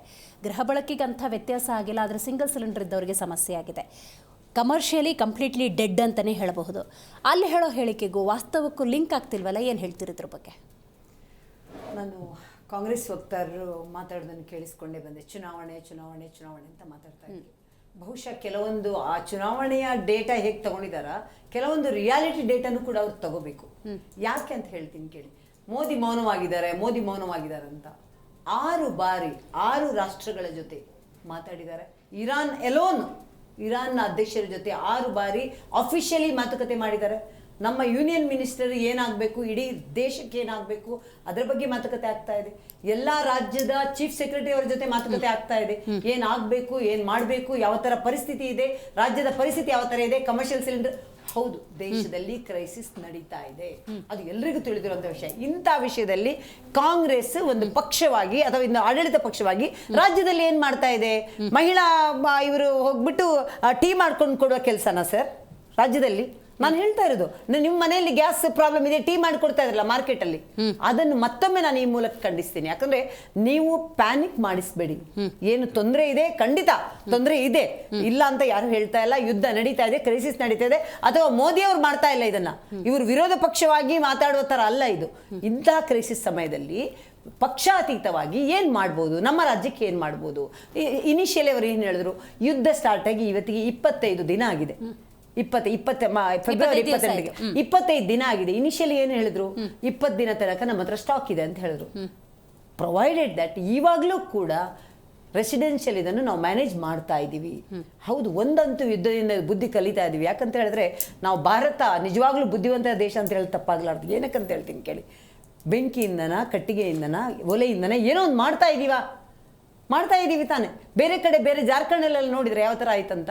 ನಾನು ಹೇಳ್ತಿರೋದು, ಈ ಥರ ಒಂದು ಕ್ರೈಸಿಸ್ ಪರಿಸ್ಥಿತಿಯಲ್ಲಿ ವಿರೋಧ ಪಕ್ಷವಾಗಿ, ಕೇಂದ್ರದ ವಿರೋಧ ಪಕ್ಷವಾಗಿ ರಾಹುಲ್ ಗಾಂಧಿ ಅವರು ಏನು ಮಾಡ್ತಾ ಇದ್ದಾರೆ, ಏನು ಮಾಡ್ಬೋದು ಅಂತ ಜೊತೆ ಸೇರಿಬಿಟ್ಟು ಸಮಾಲೋಚನೆ ಮಾಡ್ತಾ ಇದ್ದಾರಾ, ಅಥವಾ ಏನು ಮಾಡ್ಬೋದು ಅಂತ ಹೇಳಿ ಇನ್ವಿಟೇಷನ್ ಕೊಟ್ಟಿದ್ದೀರಿ? ಏನಕ್ಕೆ ಇನ್ವಿಟೇಷನ್ ಕೊಡ್ಬೇಕಾ? ಇದಕ್ಕೆ ದೇಶದ ಭದ್ರತೆ, ಇದು ದೇಶದ ವಿಚಾರಕ್ಕೆ ಇನ್ವಿಟೇಷನ್ ಕೊಡ್ಬೇಕಾ ನಮ್ಗೆ, ಅಥವಾ ಇವ್ರಿಗೆ ಇನ್ವಿಟೇಷನ್ ಕೊಡ್ಬೇಕಾ ಬನ್ನಿ ಅಂತ? ಅದನ್ನ ಬಿಟ್ಟು, ಜರಿಯುವುದನ್ನ ಬಿಟ್ಟು ನೀವು ಎಲೆಕ್ಷನ್ ಹೋಗಿದ್ರೆ ಇಲ್ಲೇನ್ ಪಕ್ಷಗಳ ಸಭೆ ಕರೆಯೋದು, ಮಾತುಕತೆ ನಡೆಸೋದು. ಈಗ ಕೋವಿಡ್ ಸಂದರ್ಭದಲ್ಲಿ ಹೆಂಗ್ ಕೈ ಜೋಡಿಸಿದ್ರೆ ಹಂಗೆಲ್ಲ ಜೊತೆಗೆ ನಿಂತ್ಕೋಬೇಕು ಅಂತ ಹೇಳೋದಲ್ಲ, ಹಂಗ ನಿಂತ್ಕೋಬೇಕಾಗತ್ತೆ, ಹಂಗ ಕರಿಬೇಕಾಗತ್ತೆ. ಇನ್ವಿಟೇಷನ್ ಕೊಡ್ಬೇಕಂತ ಹೇಳೋದಲ್ಲ ಮೇಡಮ್, ಕೊಡ್ಬೇಕಂತ ಚರ್ಚೆ ಮಾಡ್ದಿರಂಗ್ ಮಾಡೋಕ್ಕೂ ವೇಗಳಿದ್ದಾವೆ. ನರೇಂದ್ರ ಮೋದಿ ಅವರಿಗೆ ಭಾರತ ದೇಶದಲ್ಲಿರುವ ಪ್ರಜೆಗಳು 140 ಕೋಟಿ ಹೇಗೆ ಮುಖ್ಯನೋ, ಅದೇ ಥರ ಉಳಿದಿರುವ 6-7 ದೇಶದಲ್ಲಿರುವಂತಹ ಭಾರತೀಯರ ಬಗ್ಗೆನೂ ಮುಖ್ಯ ಇದೆ. ಎಲ್ಲೆಲ್ಲಿ US ಅಲ್ಲಿ ಎಷ್ಟು ಜನ ಇದ್ದಾರೆ, ಬೇರೆ ಬೇರೆ ಕಡೆ ಭಾರತೀಯರು ಎಷ್ಟು ಮಿಲಿಯನ್ ಜನ, ಎಷ್ಟು ಲಕ್ಷ ಜನ ಇದ್ದಾರೆ, ಅವ್ರ ಬಗ್ಗೆನೂ ರಾಜತಾಂತ್ರಿಕತೆ ಯೂಸ್ ಮಾಡ್ಬೇಕಾ ಬೇಡವಾ? ಅವರನ್ನು ಕರೆತರೋ ಕೆಲಸ ಆಗ್ಬೇಕಾ ಬೇಡವಾ? ಅವರು ಸೇಫ್ಟಿಯಲ್ಲಿರುವಂತ ಕೆಲಸ ಆಗ್ಬೇಕಾ ಬೇಡವಾ? ಭಾರತ ಮೌನವಾಗಿದೆ, ದೇಶ ಮೌನವಾಗಿದೆ. ನರೇಂದ್ರ ಮೋದಿ ಅವರ ಖಂಡಿತ ಇಲ್ಲ. ಇವ್ರು ಏನ್ ಮಾಡ್ಬೇಕು ಅದನ್ನ ಮಾಡ್ತಾ ಇದ್ದಾರೆ. ಯಾವ ದೇಶದಲ್ಲಿ ಮಾತಾಡ್ಬೇಕು ಮಾತಾಡ್ತಿದ್ದಾರೆ. ಮತ್ತೊಮ್ಮೆ ಹೇಳ್ತೀನಿ, ಇರಾನಿನ ರಾಜ್ಯ ಅಧ್ಯಕ್ಷರ ಹತ್ರ 6 ಬಾರಿ ಮಾತುಕತೆ ಅಫಿಷಿಯಲಿ ಮಾಡಿದ್ದಾರೆ. ಅವರು ಮಾಡಿದರ ಜೊತೆಗೆ ಎಲ್ಲಾ ದೇಶದ ಹಡಗುಗಳು ಸ್ಟಕ್ ಆಗಿದ್ರು ಕೂಡ ರಾಜತಾಂತ್ರಿಕದಿಂದ ನಮ್ಗೆ 2-3 ಬಂದಿದೆ. ಹೇಗ್ ಬಂದಿದೆ? ಬರ್ತಾ ಇದೆ. ನಾವು ಅದನ್ನ ಅವಾಗ ಹೇಳಿದ್ರಿ, ಇವರು ಅವರಿಗೆ ನೀವು ಸಂತಾಪ ಸೂಚನೆ ಮಾಡಿಲ್ಲ, ಇವ್ರಿಗೆ ಮಾಡಬೇಕು. ರಾಜತಾಂತ್ರಿಕತೆ ಬಗ್ಗೆ ನರೇಂದ್ರ ಮೋದಿ ಅವರಿಗೆ ಕಾಂಗ್ರೆಸ್ ಇಂದ ಕಲಿಯಬೇಕಾದ ಅವಶ್ಯಕತೆ ಇಲ್ಲ. ಮೌನವಾಗಿ ಅವ್ರ ಏನ್ ಕೆಲಸ ಆಗ್ಬೇಕು ಕೆಲಸ ಆಗ್ತಾ ಇದೆ. ನಮಗೇನ್ ಬೇಕು? ರಾಜ್ಯದ ಸೇಫ್ಟಿ, ರಾಜ್ಯದ ಜನರ ಸೇಫ್ಟಿ, ರಾಜ್ಯದ ಜನರಿಗೆ ಏನ್ ಬೇಕು? ಮೂಲಭೂತ ಸೌಕರ್ಯವನ್ನು ಒದಗಿಸುವಂತ ಕೆಲಸ ಆಗ್ಬೇಕು.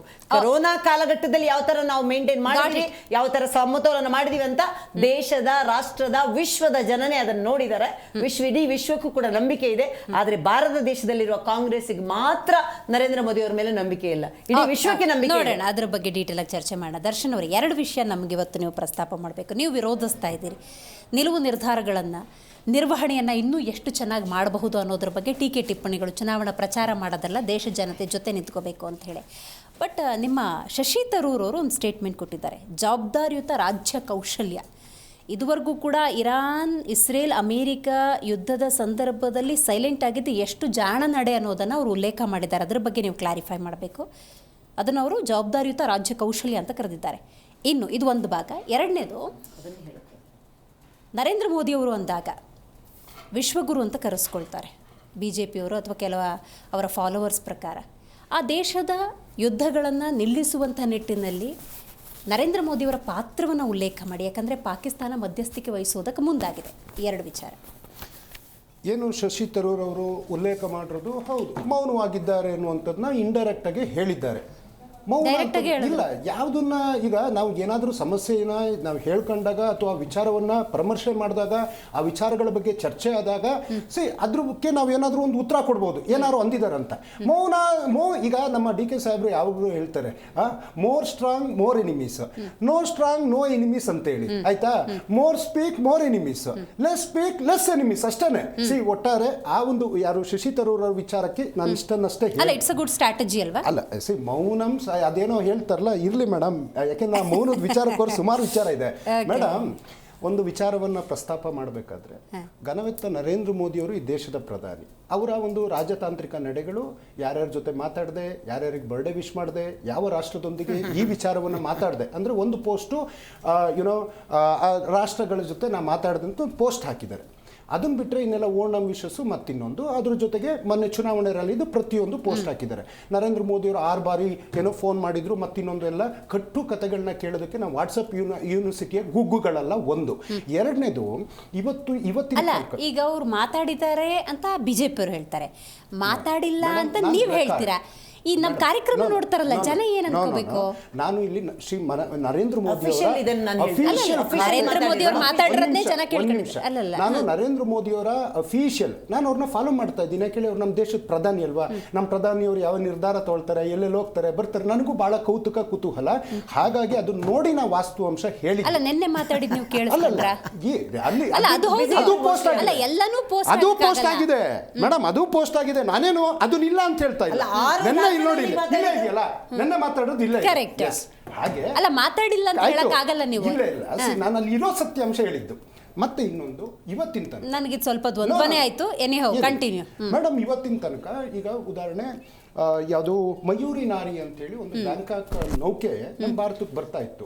ಅದನ್ನ ಹೊಡೆದಾಕಿದಾಗ ಒಂದೇ ಒಂದು ಪ್ರತಿಕ್ರಿಯೆ ಬರಲಿಲ್ಲ. ಯಾಕಂದ್ರೆ ನಮ್ಮ ಇದು ಅದೊಂಥರ ಈಗ ನಮಗೆ ಆಕ್ಸಿಜನ್ ಇದ್ದಂಗೆ. ಸೊ ಇನ್ನೊಂದು ದ್ರೌಪದಿ ಮುರ್ಮುರವರು ಒಂದು ರಾಜ್ಯಾತಿಥ್ಯವನ್ನ ಕೊಟ್ಟಂತಹ ಏನು ಇರಾನ್ನ ಹಡಗು, ಯಾಕೆಂದ್ರೆ ನಮ್ಮ ಒಂದು ಆಮಂತ್ರಣದ ಮೇಲೆ ಅವ್ರು ಬಂದಾಗ ನಾವು ಬಂದಂತಹ ಅತಿಥಿಗಳನ್ನ ಗೌರವಿಸಿ ಕಳಿಸುವಂಥದ್ದು. ಆ ಹಡಗನ್ನ ಹೊಡೆದು 87 ಜನ ಸತ್ತೋದ್ರು ಸಮೇತ. ಸೊ ಅದಕ್ಕೆ ಹಿಂದೂ ಮಹಾಸಾಗರದ ಸಂದರ್ಭದಲ್ಲೇ ಹೋಗಿದ್ದು. ಅದ್ರ ಬಗ್ಗೆನೂ ಯಾವುದೇ ಒಂದು ಚಕಾರವನ್ನ ಎತ್ತಲಿಲ್ಲ. ಮಗದೊಂದು JDS ವಕ್ತಾರರು ಮಾತಾಡ್ತಾ ಮೊದಲ ಸುಳ್ಳು ಹೇಳಿದ್ರು, ಯಾವುದು ಗ್ಯಾರಂಟಿ ಕಮ್ಯುನಿಟಿ ಒಬ್ಬೊಬ್ಬರಿಗೆ 5 ಲಕ್ಷ ಸಂಬಳ ಅಂತ.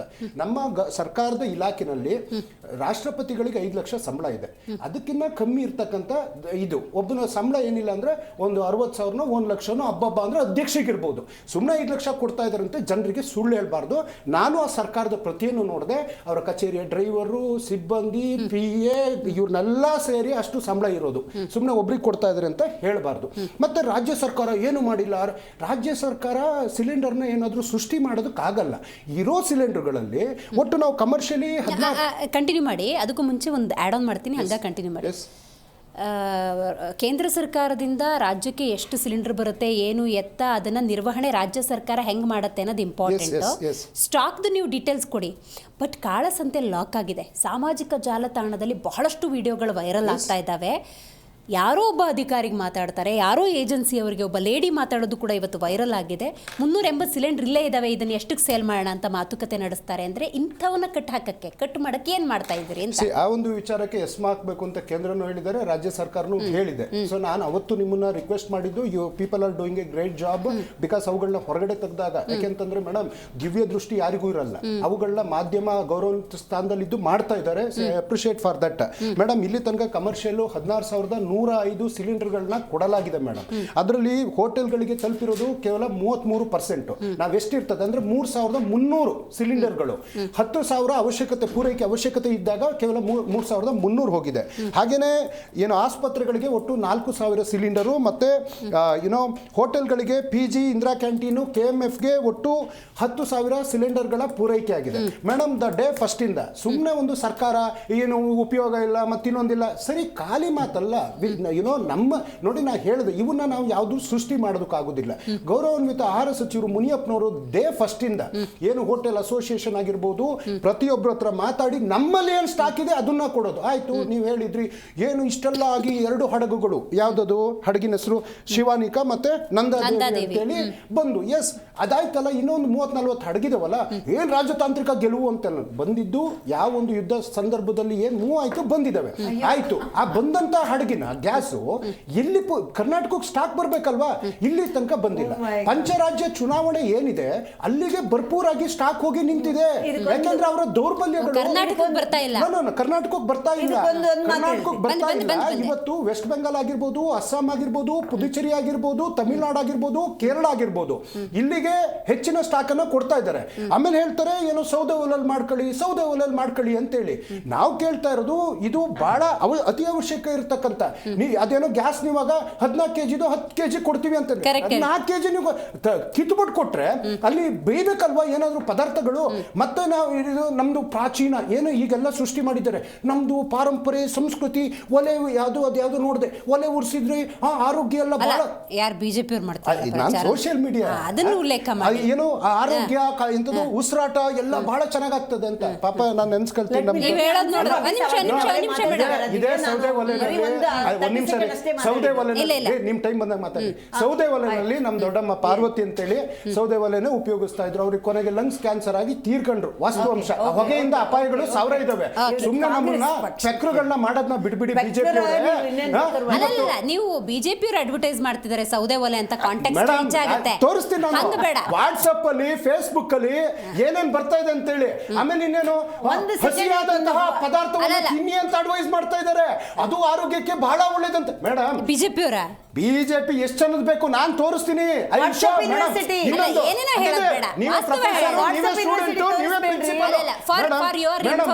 ಒಂದ್ ನಿಮಿಷ. 24 ಹಡಗುಗಳಿದ್ದು 3 ಹಡಗು ಬಂದಿದೆ, ಇನ್ನು ಉಳಿದಿದ್ದು ಆನ್ ದ ವೇ ಇದೆ. ಓಕೆ, ಅಂದ್ರೆ ನೀವು 34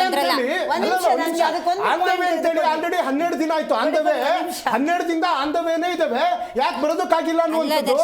ಜೊತೆಗೆ ಮೇಡಮ್ ಒಂದ್ ನಿಮಿಷ ನನಗೆ ಬಿಡಿ ಪ್ಲೀಸ್, ನನಗೆ ಸ್ವಾತಂತ್ರ್ಯ ಕೊಡಿ ಮೇಡಮ್. ಒಂದ್ ನಿಮಿಷ ನಿಮ್ ಮನ್ಸಿಗೆ ತಗೊಂಬೇಡಿ. ಕೇಳಿ, ಹೇಳೋ ವಿಚಾರ ಕೇಳಿ ಮೇಡಮ್. ಇವತ್ತು ವಾಸ್ತವ ಒಂದ್ ಮಾತಾಡಿ ನಿಮಿಷ ದರ್ಶನ್ ಅವರೇ.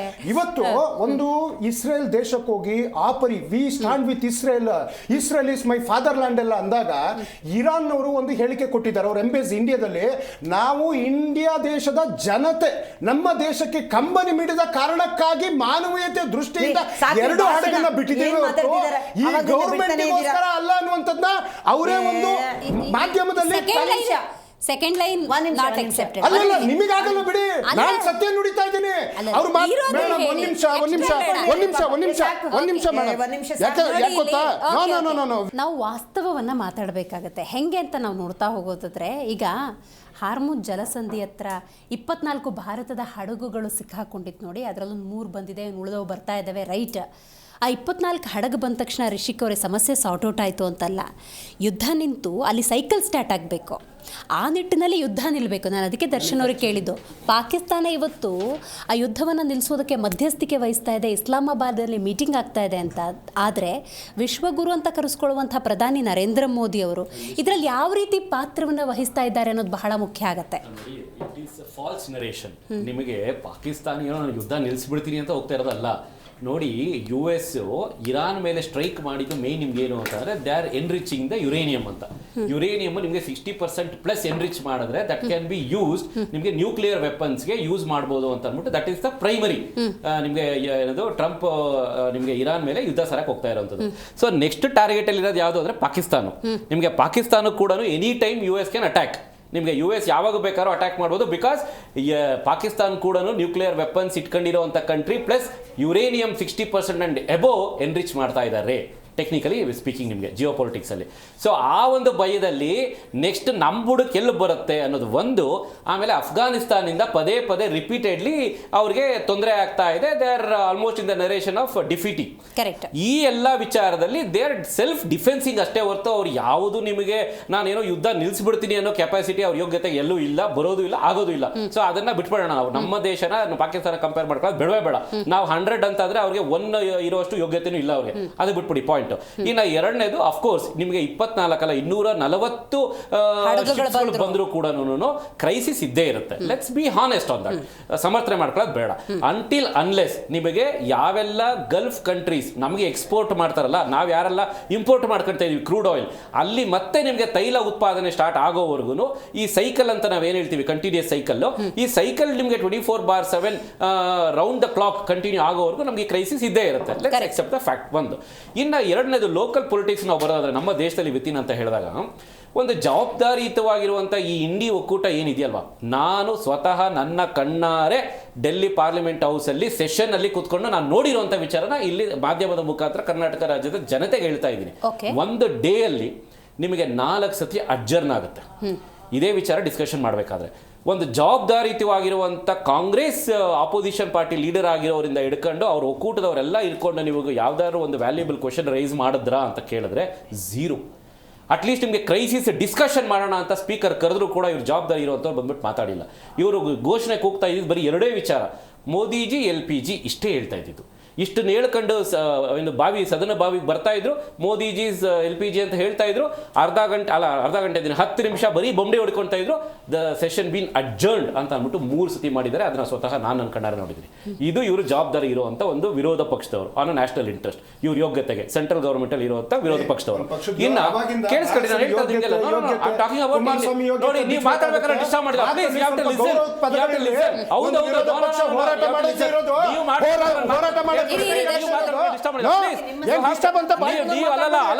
ನೀವು ಮಾತಾಡ್ಬೇಕಾದ್ರೆ ಡಿಸ್ಟರ್ಬ್ ಮಾಡಿಲ್ಲ. Please listen.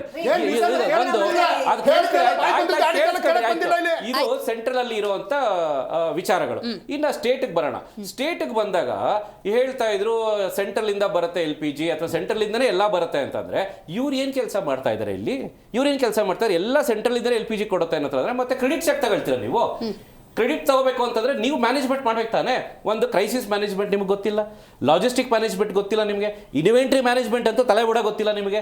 ಯಾಕೆ ಇವೆಲ್ಲ ಮೂರು ನಾನು ಹೇಳ್ತಾ ಇದ್ದೀನಿ ಅಂತಂದ್ರೆ, ಇನ್ವೆಂಟ್ರಿ ಅಂತಂದ್ರೆ ನಿಮಗೆ ಈಗ ಕ್ರೈಸಿಸ್ ನಮ್ಗೆ ಇಲ್ಲಿ ಇಷ್ಟಿದೆ ಅಂತಂದ್ರೆ ಎಷ್ಟು ಸ್ಟಾಕ್ ಇದೆ, ಯಾವುದು ಪ್ರಿಯಾರಿಟಿ ಇದೆ, ಹಾಸ್ಪಿಟಲ್ಸ್ ಯಾವ್ದು ಪ್ರಿಯಾರಿಟಿ ಇದೆ, ತುಂಬಾ ಜನ ಊಟ ಮಾಡುವಂತ ಯಾವ್ಯಾವ ಹೋಟೆಲ್ಸ್ ಐಡೆಂಟಿಫೈ ಮಾಡಿದಾರ, ಅಥವಾ PG ಗಳನ್ನ ಐಡೆಂಟಿಫೈ ಮಾಡಿದಾರ, ಅಥವಾ ಮಠ ಮಾನ್ಯಗಳನ್ನ ಐಡೆಂಟಿಫೈ ಮಾಡಿದಾರ, ಇದನ್ನೆಲ್ಲ ಎಲ್ಲರೂ ಐಡೆಂಟಿಫೈ ಮಾಡಿದಾರ. ಪ್ರಿಯಾರಿಟಿ ಕೊಡ್ಬೇಕಾಗ್ತದೆ ನಿಮಗೆ. ಸೊ ಪ್ರಿಯಾರಿಟಿ ಕೊಡಬೇಕು ನಿಮಗೆ, ರೆಸಿಡೆನ್ಷಿಯಲ್ ಆಗಿರಬೇಕು, ಆಮೇಲೆ ಕಮರ್ಷಿಯಲ್ ಆಗಿರೋಂಥದ್ರ ನೀವು ಪ್ರಯಾರಿಟಿ ಕೊಡಬೇಕಾಗ್ತದೆ. ಇದ್ರ ಬಗ್ಗೆ ಏನು ಮ್ಯಾನೇಜ್ಮೆಂಟ್ ಗೊತ್ತಿದೆ ನಿಮಗೆ? ಝೀರೋ ನಾಲೆಡ್ಜ್ ಇದರಲ್ಲಿ. ಇನ್ನು ಲಾಜಿಸ್ಟಿಕ್ ಅಂತ ಯಾಕೆ ಹೇಳಿದೆ ನಾನು ಅಂತ ಹೇಳಿದ್ರೆ, ನಿಮಗೆ ಸೆಂಟ್ರಲ್ ಗೌರ್ಮೆಂಟಿಂದ ಇಷ್ಟು ಸಿಲಿಂಡರ್ಸ್ ಸ್ಟಾಕ್ ಇದೆ ಅಂತ ಬಂದಿದ ತಕ್ಷಣ ನಿಮಗೆ ಸ್ಟಾಕ್ ಎಷ್ಟಿದೆ, ಯಾರಿಗೆ ಎಷ್ಟು ರೀಚ್ ಆಗಿದೆ, ನಿಮ್ಗೆ ಇವತ್ತಿನ ದಿವಸದಲ್ಲಿ ಮ್ಯಾಚ್ ಮಾಡಬೇಕಲ್ವ ನೀವು. ಯಾಕೆ ಮ್ಯಾಚ್ ಆಗ್ತಾ ಇಲ್ಲ? ದಟ್ ಮೀನ್ಸ್ ಮಧ್ಯದಲ್ಲೆಲ್ಲೋ ಒಂದು ಕಡೆ ಕರಪ್ಷನ್ ನಡೀತಾ ಇದೆ, ಮಧ್ಯದಲ್ಲೆಲ್ಲೋ ಒಂದು ಕಡೆ ಬ್ಲಾಕಲ್ಲಿ ಓಡಾಡ್ತಾ ಇದೆ ನಿಮಗೆ. ನಮ್ಮ ಸ್ನೇಹಿತರು ಹೇಳಿದಂಗೆ, ನಾನು ಅವ್ರ ಹೋಲಿಕೆ ಮೇಲೆ ಹೋಗ್ತಾ ಇಲ್ಲ, ನಾನೇ ನನ್ನ ಸ್ವತಃ ನೋಡಿರೋವಂಥದ್ದನ್ನೇ 3,000 ಸಿಗುತ್ತೆ, 4,000 ಸಿಗುತ್ತೆ, 5,000 ಸಿಗುತ್ತೆ ಅಂತ ಹೇಳ್ತಾ ಇದ್ದಾರೆ. ಎಲ್ಲಿಂದ ಸಿಗ್ತಾ ಇದೆ 3,000 ಆಗಾದ್ರೆ? 3,000 ಕೊಟ್ಟರೆ ಸಿಲಿಂಡರ್ ಸಿಗುತ್ತೆ ಅಂತ ಹೇಳಿದ್ರೆ, ಜೆನ್ಯೂನ್ ಆಗಿ ಸಿಗಬೇಕಾಗಿರೋಂಥ ರೆಸಿಡೆನ್ಷಿಯಲ್ಗೆ ಪರ್ಪಸ್ಗೆ ಸಿಗೋವಂಥದ್ದು ನಿಮಗೆ ಯಾಕೆ 900 ರೂಪಾಯಿ ಒಂದು ಸಿಲಿಂಡರ್ ಸಿಗ್ತಾ ಇಲ್ಲ? ಕಮರ್ಷಿಯಲ್ ಆಗಿ ಯಾಕೆ ಸಿಲಿಂಡರ್ ಸಿಗ್ತಾ ಇಲ್ಲ? ಈಗ ಸಿಲಿಂಡರೇ ಇಲ್ಲ ಅಂತಂದ್ಮೇಲೆ ಯಾರಿಗೂ ಸಿಗಬಾರ್ದು. ನಾನು 3,000 ಅಲ್ಲ ಸ್ವಾಮಿ, 3 ಲಕ್ಷ ಕೊಟ್ಟರು ಸಿಗಬಾರ್ದು. ಯಾಕೆ ಹೇಳಿದ್ರೆ ಸಿಲಿಂಡರೇ ಇಲ್ಲ. ನಿಜ ತಾನೆ, ಸಿಲಿಂಡರ್ ಇಲ್ಲ ಅಂತ ನಾನು 3 ಲಕ್ಷ ಕೊಟ್ಟರೆ ಸಿಗಬಾರ್ದು. ಆದ್ರೆ 3,000 ಕೊಟ್ಟರೆ ಸಿಗುತ್ತೆ, 900 ರೂಪಾಯಿ ಕೊಟ್ಟರೆ ರೆಸಿಡೆನ್ಷಿಯಲ್ ಸಿಗಲ್ಲ, 1,500 ಕೊಟ್ಟರೆ ಕಮರ್ಷಿಯಲ್ ಸಿಗ್ತಾ ಇಲ್ಲ. ಯಾಕೆ ಸಿಗ್ತಾ ಇಲ್ಲ ಹಾಗಾದ್ರೆ? ದಟ್ ಮೀನ್ಸ್ ಎಲ್ಲೋ ಒಂದ್ ಕಡೆ ಸಿಲಿಂಡರ್ ಇದೆ, ರೀಚ್ ಆಗೋರು ರೀಚ್ ಆಗ್ತಾ ಇಲ್ಲ, ಮ್ಯಾನೇಜ್ಮೆಂಟ್ ಸರಿಯಾಗಿ ಆಗ್ತಾ ಇಲ್ಲ, ಸರ್ಕಾರ ಇದ್ರ ಬಗ್ಗೆ ನಿಗಾ ತಗೊಳ್ತಾ ಇಲ್ಲ. ನಿಮಗೆ FFSA ಅವ್ರು ಏನ್ ಮಾಡ್ತಾ ಇದಾರೆ ಹಾಗಾದ್ರೆ? ಇದನ್ನ ನಾವು ಕೆಳಕ್ ಬಯಸ್ತಾ ಇರೋದು. ಕ್ರೈಸಿಸ್ ಇದೆ, ನಾವೆಲ್ಲೂ ಒಪ್ಕೊಳ್ತಾ ಇಲ್ಲ, ಎಲ್ಲ ನೀವೇ ಮಾಡ್ಬಿಡಿ ಅಂತ. ಸ್ವಾಮಿ ಕೈ ಜೋಡಿಸಿ, ಆದ್ರೆ ಇದನ್ನ ಎಲ್ಲೆಲ್ಲಿ ಕಟಿಂಗ್ ಫ್ಲೇರ್ ಕೆಲಸ ಮಾಡ್ಬೇಕು ಮಾಡಿ, ಇದನ್ನ ನಿಮಗೆ ಕೊಟ್ಟಿರೋದೇ ಸರ್ಕಾರ ಈ ಜವಾಬ್ದಾರಿಗೆ. ಆಮೇಲೆ ಇನ್ನೊಂದು ಪಾಯಿಂಟ್ ಹೇಳಿದ್ರು, ಯಾರ್ಯಾರಿಗೆ ಎಷ್ಟೆಷ್ಟು ಸ್ಯಾಲರಿ ಬರ್ತಾ ಇದೆ ಮತ್ತೊಂದು ಅಂತ ಅಂದ್ಬಿಟ್ಟು, ನಿಮಗೆ ಗ್ಯಾರಂಟಿ ಸಮಿತಿಯಲ್ಲಿ ಇರುವಂತ ಕಟ್ಟ ಕಡೆಯ ಇರುವಂತವ್ರಿಗೂ ನಿಮಗೆ 10,000 ಪ್ಲಸ್ ಸಿಗ್ತಾ ಇದೆ. ಕಟ್ಟ ಕಡೆಯ ಲಾಸ್ಟ್ ಅಲ್ಲಿ ಇರುವಂತವ್ರಿಗೆ, ಅವರಿಂದ ಜಿಲ್ಲಾಯಿಂದ ಮೇಲೆ, ಅವರಿಂದ ಮೇಲೆ ಯಾರೆಲ್ಲ ನಿಮಗೆ ಅಧ್ಯಕ್ಷರಿದಾರಲ್ಲ ಮೇನ್ ಕಮಿಟಿ, ಅವ್ರ ಸ್ಯಾಲರಿ ಏನು ಅಂತ ಅಂದ್ಬಿಟ್ಟು ನಿಮಗೆ ಆನ್ ದ ರೆಕಾರ್ಡ್ ನಿಮಗೆ ತೆಗೆಸ್ಬಿಟ್ಟು ಕೊಡೋಣ ಬೇಕಾದ್ರೆ DPIR ಇಂದ. ನಾನು ಏನು ಹೇಳಿದ್ಯೋ ಅದು ಆನ್ ದ ರೆಕಾರ್ಡ್ಸ್ ಇದೆ, ಪ್ರೂವ್ ಮಾಡ್ತೀನಿ. ಅಧ್ಯಕ್ಷರಿಗೆ 5 ಲಕ್ಷ ಅಂತ ಹೇಳಿದ್ರೆ ದೊಡ್ಡ ಸುಳ್ಳು. ಇಷ್ಟು ವರ್ಷ ದೇಶ ಆಳಿದಂತಹ ರಾಷ್ಟ್ರೀಯ ಪಕ್ಷ ಅನ್ನಿಸ್ಕೊಂಡಿರುವಂತಹ ಕಾಂಗ್ರೆಸ್ ಪಕ್ಷ ಇವತ್ತು ಕೇವಲ ಟ್ರಂಪ್ ಹೇಳಿದನ್ನು ನಂಬ್ತಾರೆ. ದೇಶದ ಸೇನೆ ಪ್ರೆಸ್ ಮೀಟ್ ಮಾಡಿದ್ರೆ ಇವರಿಗೆ ನಂಬಿಕೆ ಇಲ್ಲ, ಅಥವಾ ಪೆಟ್ರೋಲಿಯಂ ಮಿನಿಸ್ಟರ್ ಗ್ಯಾಸ್ ಪರಿಸ್ಥಿತಿ ಈ ತರ ಇದೆ, ದೇಶದ ಪರಿಸ್ಥಿತಿ ಈ ತರ ಇದೆ, ಈ ತರ ಆಗಿದೆ ಅಂತ ಹೇಳಿದ್ರೆ ಇವ್ರ ನಂಬಿಕೆ ಇಲ್ಲ. ರಾಜ್ಯದ ಆಹಾರ ಮಿನಿಸ್ಟರ್ ಆದಂತ ಮುನಿಯಪ್ಪನವರು ಮಾತಾಡಿದ್ರೆ ಅದರ ಬಗ್ಗೆ ಇವ್ರು ನಂಬೋದೇ ಇಲ್ಲ. ರಾಜ್ಯದ ನಮ್ಮ ರಾಜ್ಯದ ಪ್ರಧಾನ ಕಾರ್ಯದರ್ಶಿ ಅಂತ ಶಾಲಿನಿ ರಜನೀಶ್ ಅವರು ಹೇಳಿದ್ರೆ ಅದನ್ನು ನಂಬಲ್ಲ. ಹಾಗಾದ್ರೆ ಈ ಕಾಂಗ್ರೆಸ್ ಪರಿಸ್ಥಿತಿ, ಒಂದು ಪಕ್ಷದ ಮನಸ್ಥಿತಿ ಯಾವ ತರ ಇದೆ? ಅವರಿಗೆ ದೇಶ ಮೊದಲ ಅಥವಾ ದೇಶದ ಜನರ ಬಗ್ಗೆ ಅವ್ರಿಗೆ ಕಾಳಜಿ ಇದೆಯಾ? ಅದು ವಿರೋಧ ಮಾಡಲೇಬೇಕು, ಇದೊಂದು ಅವಕಾಶ, ಬೇರೆ ಅವಕಾಶ ಇಲ್ಲ, ವಿರೋಧ ಮಾಡ್ಬಿಡೋಣ ಅಂತ ಒಂದು ಯೋಚನೆನಾ? ನಾನು ಇದನ್ನು ಈ ವಾಹಿನಿ ಮುಖಾಂತರ ಕೇಳ ಬಯಸ್ತೀನಿ. ಇಲ್ಲ ಅಂದ್ರೆ ಮಹಿಳೆಯರು ಹೋಗಿ ಯಾಕ್ರಿ ಟೀ ಮಾಡಿ ಕೊಡ್ತಾರೆ? ಈಗ ಮನೆಯಲ್ಲಿ ಇರುವಂತಹ ಈ ವಾಹಿನಿ ಅವರಿಗೆ ಕೇಳ್ತೀನಿ ನಾನು, ನಿಜವಾಗ್ಲೂ ನಿಮ್ಮ ಮನೆಯಲ್ಲಿ ಸಮಸ್ಯೆ ಇದೆ,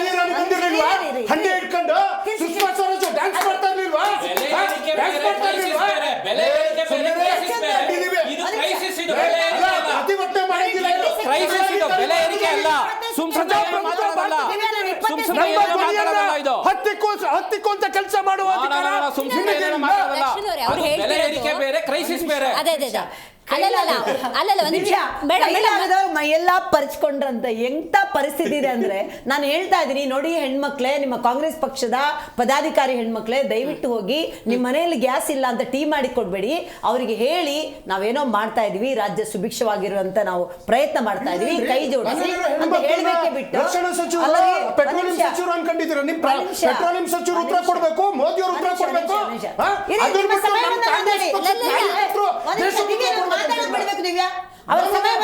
ದರ್ಶನ್ ಅವರೇ, ಅವ್ರು ಏನ್ ಹೇಳ್ತಾರೆ ಕಾಂಟೆಕ್ಸ್ಟ್ ಹೇಳ್ತೀನಿ ನಾನು ನಿಮಗೆ. ಪಾಯಿಂಟ್ ನೋಟ್ ಮಾಡ್ಕೊಳ್ಳಿ, ಒಂದೇ ಸರಿ ನೀವು ಪರಿಚ್ಕೋಬೇಡಿ. ಯಾಕೆಂದ್ರೆ ಸಮಯ ಅವಕಾಶ ಇದೆ ನಿಮಗೆ. ನಿಮ್ಮ ಜನ್ಮ ಸಿದ್ಧ ಹಕ್ಕು.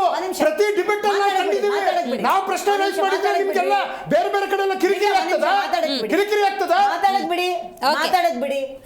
ಇವ್ರೇನ್ ತಿಳ್ಕೊಂಡಿದ್ದಾರೆ, ನಾವು ಇಲ್ಲಿ ಪ್ಯಾನಲ್ ಅಲ್ಲಿ ಡಿಸ್ಕಷನ್ ಮಾಡ್ತೀವಲ್ಲ, ಯುದ್ಧ ಆದ್ರೆ ಅದನ್ನು ತಿಳ್ಕೊಂಡಿದ್ದಾರೆ. ದೇಶದ ಇಡೀ ರಾಷ್ಟ್ರದಲ್ಲಿ ಯುದ್ಧ ನಡೀತಾ ಇದೆ. ನೋಡ್ತಾ ಬನ್ನಿ, ನಿಮ್ಮ ನಡತೆ ಏನು, ನಿಮ್ಮ ಮಾತೇನು, ತೊಂದರೆ ಕೊಟ್ಟಿರೋದೇನು ನೋಡ್ತಾ ಬನ್ನಿ. ಮಾತಾಡುವ ನಡತೆ, ಅಸಂಬದ್ಧ ಪದವ, ಅಸಂವಿಧಾನಿಕವ,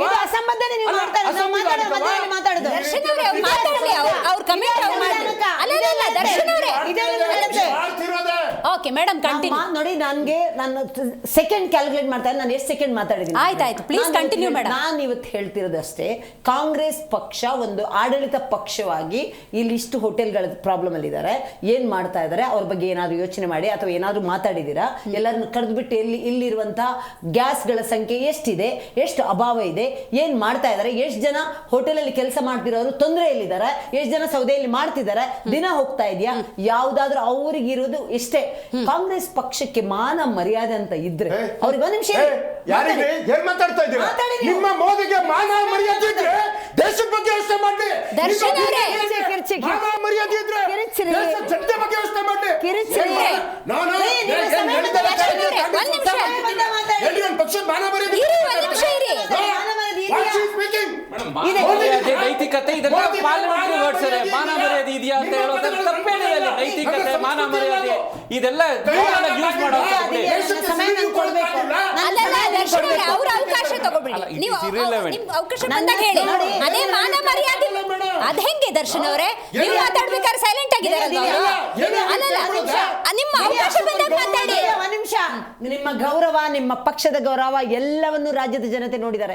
ಇತ್ತೀಚೆಗೆ ನಡೆದಿರುವಂತಹ ಚುನಾವಣೆಯಲ್ಲಿ ಇವರ MLA-ಗಳಾಗ್ಲಿ, ಇವರ ಕಾರ್ಪೊರೇಟರ್ಗಳಾಗ್ಲಿ, ಇವರ ಮಾಜಿ MLA-ಗಳಾಗ್ಲಿ ಯಾರಾದ್ರೂ ಒಂದ್ ಸ್ವಲ್ಪ ಆದ್ರೂ ಪಕ್ಷದ ಅಧ್ಯಕ್ಷರ ಬಗ್ಗೆ, CM ಬಗ್ಗೆ ಗೌರವ ಇದ್ದಿದ್ರೆ ಇವರು ನಾಮಿನೇಷನ್ ಕೊಡೋ ಬದಲು ಹೋಗಿ ನಾಮಿನೇಷನ್ ಹಾಕಲ್ವಾ? ಒಂದ್ 3 ಕಾಸು ಬೆಲೆ ಆದ್ರೂ ಇದೆ ಅನ್ರಿ ಇವರಿಗೆ. ಅವ್ರು ತಿಳ್ಕೊಬೇಕದು. ಅವ್ರು ಬೇಡ, ಅದು ಬೇಡ, ಅದು ಬೇರೆ ವಿಷಯ ಅಂತಾರೆ, ಆಗೋದು ಬೇಡ. ನಾನು ಇವತ್ತು ಹೇಳಕ್ ಬಂದಿರೋದು ಇದು ದೇಶದ ಕ್ರೈಸಿಸ್. ಇಲ್ಲಿ ಪ್ಯಾನೆಲ್ ಅಲ್ಲಿ ಜಗಳ ಆಡೋದಲ್ಲ, ಅಥವಾ ಒಂದು ಬಿಜೆಪಿ ವಕ್ತಾರ ಏನು ಹೇಳ್ತಾ ಇದ್ದಾರೆ ಅಂದ್ರೆ ಅದು ಜನರಿಗೆ ಕೇಳಬಾರ್ದು ಅಂತ ಹೇಳಿ ಕಿರಿಚಾಡೋದಲ್ಲ. ಕೇಳುವ ಒಂದು ವ್ಯವಧಾನ ಇರಲಿ ಆಡಳಿತ ಪಕ್ಷದ ವಕ್ತಾರರಿಗೆ. ಸಂಸ್ಕಾರ, ನಡತೆ ಅನ್ನೋದನ್ನು ನಿಮ್ಮಿಂದ ನರೇಂದ್ರ ಮೋದಿ ಅವರಿಗೆ ದೇಶವನ್ನು ನಡೆಸುವಂತಹ ಇದನ್ನ ಇಂತಹ ಸಮಯದಲ್ಲಿ, ಕ್ರೈಸಿಸ್ ಸಮಯದಲ್ಲಿ ನೀವು ರಾಜ್ಯದಲ್ಲಿ ಏನೂ ಪ್ರಾಬ್ಲಮ್ ರಾಜ್ಯದಲ್ಲಿ ಏನೂ ಪ್ರಾಬ್ಲಮ್ ಇಲ್ಲದೇನೆ 3 ವರ್ಷದಿಂದ ಎಷ್ಟು ಜನ ಅಧಿಕಾರಿಗಳು ಬರ್ದಿಟ್ಬಿಟ್ಟು ಸತ್ರು? ಏನು ಕ್ರೈಸಿಸ್ ಇಲ್ಲ. ಎಷ್ಟು ಜನ 2,500 ಜನ ಇವರು ರೈತರು ಆತ್ಮಹತ್ಯೆ ಮಾಡ್ಕೊಂಡ್ರು? ಏನು ಕ್ರೈಸಿಸ್ ಇಲ್ಲ. ಎಷ್ಟು ಜನ ಗುಂಡಿಯಲ್ಲಿ ಬಿದ್ದು ಸತ್ರು? ಏನು ಕ್ರೈಸಿಸ್ ಇಲ್ಲ. ಇವಾಗ ರಾಷ್ಟ್ರದ, ವಿಶ್ವದ ಕ್ರೈಸಿಸ್ ಇದೆ. ನಾವು 70% ಗ್ಯಾಸ್ ನ ಆಮದು ಮಾಡ್ಕೊಳ್ತಾ ಇದೀವಿ. ಆಮದು ಮಾಡ್ಕೊಳ್ಳುವಂತಹ ದೇಶದಲ್ಲಿ ಕ್ರೈಸಿಸ್ ಇದೆ. 27 ದೇಶದಲ್ಲಿ ಆಮದು ಮಾಡುವಂತಹ ಭಾರತ ಇವತ್ತು 41 ದೇಶದ ಜೊತೆ ಮಾತುಕತೆ ಆಗ್ತಾ ಇದೆ. ಯಾವ ತರ ಮಾಡ್ತಾ ಇದೀವಿ ಅನ್ನೋದನ್ನ ದಯವಿಟ್ಟು ಮೋದಿಗೆ ಕ್ರೆಡಿಟ್ ಕೊಡ್ತಾ ಇಲ್ಲ. ಮೋದಿ ಕ್ರೆಡಿಟ್ ಅವಶ್ಯಕತೆ ಇಲ್ಲ. ನೋಡಿ, ನಮಗ್ ಬೇಕಾಗಿರೋದು ದೇಶದ ಜನರ ಭದ್ರತೆ. ದೇಶದ ಜನರಿಗೆ ಹೆಲ್ಪ್ ಆಗ್ತಿದ್ಯಾ ಅಥವಾ ಏನಾಗ್ತಿದೆ ಅದನ್ನ ನೋಡ್ಬಿಟ್ಟು ವಿರೋಧ ಮಾಡ್ಲೇಬೇಕು. ದರ್ಶನ್ ಅವರೇ, ಅಲ್ಲಲ್ಲ, ನೀವು ಹೌ ಟು ರೆಸ್ಪೆಕ್ಟ್. ಅಲ್ಲಲ್ಲ ಅಲ್ಲ, ಏನ್ ಅವ್ರಿಗೆ ಇನ್ಪುಟ್ಸ್ ಇದೆ, ಏನೇನಾಗ್ತಿದೆ ಅದನ್ನ ಹೇಳ್ತಿದ್ದಾರೆ. ಏನು ದರ್ಶನ್ ಅವರೇ, ಎಲ್ಲದಕ್ಕೂ ಟೀಕೆ ಮಾಡೋದು ಬೇಡ. ಇಲ್ಲ, ಎಲ್ಲದಕ್ಕೂ ಟೀಕೆ ಬೇಡ. ಕೊಡುವ ಅವಶ್ಯಕತೆ ನಮಗಿಲ್ಲ. ನಮಗೆ ಯಾವ ರೆಸ್ಪೆಕ್ಟ್ ಇವರಿಂದ ಬೇಕಾಗೂ ಇಲ್ಲ. ಯಾಕಂತ ಹೇಳಿದ್ರೆ ನಮಗೆ ಇವ್ರು ಹೇಳ್ತಾರೆ ಅಂತ ಹೇಳಿ. ಒಂದು ನಿಮಿಷ. ಮೋದಿ ಮೌನವಾಗಿದ್ದಾರೆ, ಭಾರತ ಮೌನವಾಗಿದೆ. ಇಡೀ ವಿಶ್ವ ಇದನ್ನು ಗಮನಿಸ್ತಾ ಇದೆ. ಭಾರತದ ಪರಿಸ್ಥಿತಿ ಹೇಗಿದೆ, ಬೇರೆ ರಾಷ್ಟ್ರದ ಪರಿಸ್ಥಿತಿ ಯಾವ ತರ ಇದೆ, ಭಾರತದ ಮಾತಿಗೆ ಯಾವ ತರ ನೋಡ್ತಾ ಇದೆ. ಆ ತರ ಇರುವಾಗ ಇವರು ಕಾಂಗ್ರೆಸ್ ಅವ್ರು ಹೇಳ್ತಾರೆ ಅಂತ ಹೇಳಿ ಕಿವಿಗೆ ನಾನು ಹೇಳ್ತೀನಿ, ಕ್ರೈಸಿಸ್ ಸಮಯದಲ್ಲಿ ದಯವಿಟ್ಟು ನೀವು ವಿರೋಧ ಮಾಡ್ಲೇಬೇಕಂತ ಮಾಡೋದನ್ನ ಬಿಟ್ಟು ಏನ್ ಮಾಡಬಹುದು, ರಾಜ್ಯದಲ್ಲಿ ಏನ್ ಪರಿಸ್ಥಿತಿ ಇದೆ, ಒಂದಿನ ಅದನ್ನು ಸುತ್ತ ಅದು ಬಿಟ್ಬಿಟ್ಟು ನಿಮ್ಮ ಕುರ್ಚಿ ಕಾದಾಟ, ನಿಮ್ಮ ಗಲಾಟೆಯಲ್ಲಿ ಇರಬೇಡಿ. ಇಡೀ ಚುನಾವಣೆ ಭಯ ಸ್ಟಾರ್ಟ್ ಆಗಿದೆ. ದರ್ಶನ್ ಅವ್ರು ಹೇಳ್ತಿರೋದಿಷ್ಟೇ. ಇದು ನರೇಂದ್ರ ಮೋದಿಯವರು ಸ್ವಯಂಕೃತ ಅಪರಾಧದಿಂದ ಮಾಡಿಕೊಂಡಿರೋ ಸಮಸ್ಯೆ ಅಲ್ಲ, ಅಲ್ಲೆಲ್ಲೋ ಆಗ್ತಿರುವಂಥ ಯುದ್ಧದ ಪರಿಣಾಮದಿಂದ ಕ್ರೈಸಿಸ್ ಆಗಿದೆ. ಈ ಪರಿಸ್ಥಿತಿಯನ್ನು ನಿಭಾಯಿಸೋದಕ್ಕೆ ಪ್ರತಿಪಕ್ಷಗಳ ಸಹಕಾರ ಬೇಕು ಅಂತಷ್ಟೇ. ಟೀಕೆ ಟಿಪ್ಪಣಿ ಬೇಡ ಅಂತ ಒಂದು.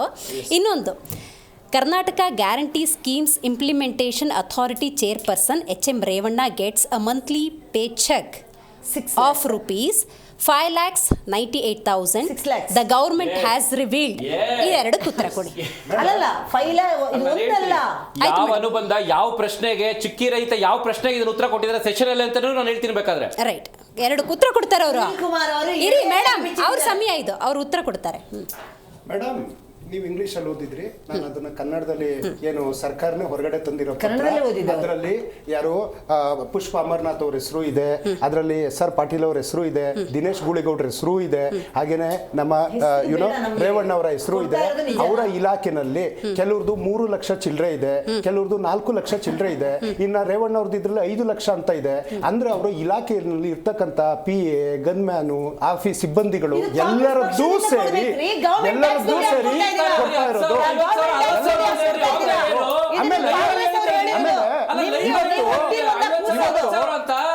ಗ್ಯಾರಂಟಿ ಇವತ್ತು ಅಲ್ಲ, ಇವರು ಟ್ಯಾಕ್ಸ್ ದುಡ್ಡು ಯಾಕೆ ಕೊಡ್ತೀರಾ?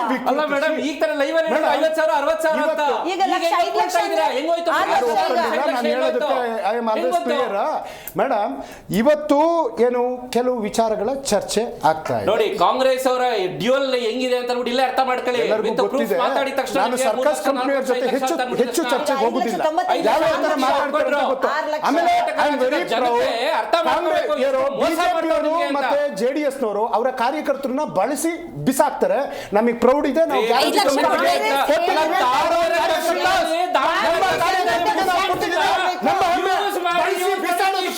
ಅಥವಾ ಬೀದಿ ಹಣ ಮಾಡೋದಕ್ಕೆ ಅಥವಾ ಮನೆ ಬಂದವರಿಗೆ ಅತ್ಯಾಚಾರ ಮಾಡುವಂತವರಲ್ಲ ಕಾಂಗ್ರೆಸ್ನವರು. ನಾವು ನಮ್ಮ ಮಾಡ್ತೀವಿ.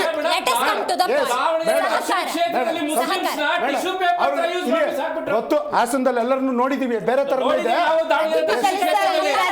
ಮೇಡಮ್, ಪ್ರತಿಪಕ್ಷಗಳ ಸಹಕಾರ ಸರಿಯಾಗಿ ಸಿಗ್ತಾ ಇಲ್ಲ ಮೇಡಮ್. ಒಂದು ಪ್ರತಿಪಕ್ಷವಾಗಿ ಸದನದ ಒಳಗೂ ಸದನದ ಹೊರಗೂ ಧ್ವನಿ ಎತ್ತೋದು ರಾಷ್ಟ್ರದ ಧ್ವನಿಯಾಗಿರ್ತದೆ.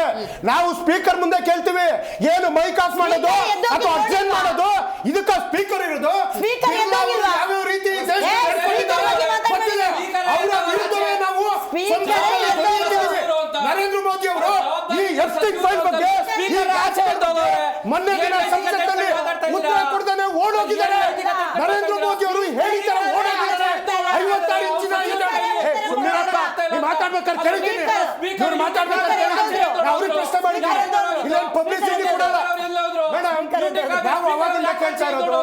ನಾವು ಅವತ್ತಿಂದ ಕೇಳ್ತಾ ಇರೋದು ಇವ್ರು ಏನೇನೋ ಹೇಳಿದ್ರು, ಎಷ್ಟಿದೆಯೋ ನಾನು ಲೆಕ್ಕ ಸಮೇತ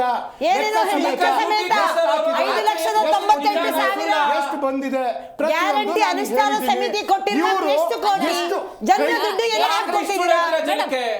ಈಗ ಕ್ರೈಸಿಸ್ ಇದೆಯಲ್ಲ, ನಿಮ್ಮ ಸಹಕಾರ ಹೆಂಗಿದೆ ದರ್ಶನ್? ಮೇಡಮ್, ಕರೀಲಿ, ಸರ್ವಪಕ್ಷ ಸಭೆನ ಕರೆದಿದ್ದಾರೆ. ಅಲ್ಲ, ಮತ್ತೆ ಇನ್ನೊಂದು ಆಯ್ತು, ಇಷ್ಟೋ ತನಕ ಆಯ್ತು. ಒಂದು ಕಡೆ ಗೃಹ ಇಲಾಖೆನೂ ಇದಕ್ಕೆ ಇಂಪಾರ್ಟೆನ್ಸ್ ಇದೆ, ಇನ್ನೊಂದು ಕಡೆ ರಕ್ಷಣಾ ಇಲಾಖೆ ಇದೆ, ಇನ್ನೊಂದು ಕಡೆ ಪೆಟ್ರೋಲಿಯಂ ಇಲಾಖೆ ಇದೆ, ಮತ್ತೊಂದು ಕಡೆ ವಿದೇಶಾಂಗ ಇಲಾಖೆ ಇದೆ. ಇಷ್ಟು ಜನರ ಜೊತೆ ನರೇಂದ್ರ ಮೋದಿ ಒಂದು ಕಂಬೈನ್ ಮೀಟಿಂಗ್ ಇವತ್ತಿನ ತನಕ ಮಾಡಿಲ್ಲ.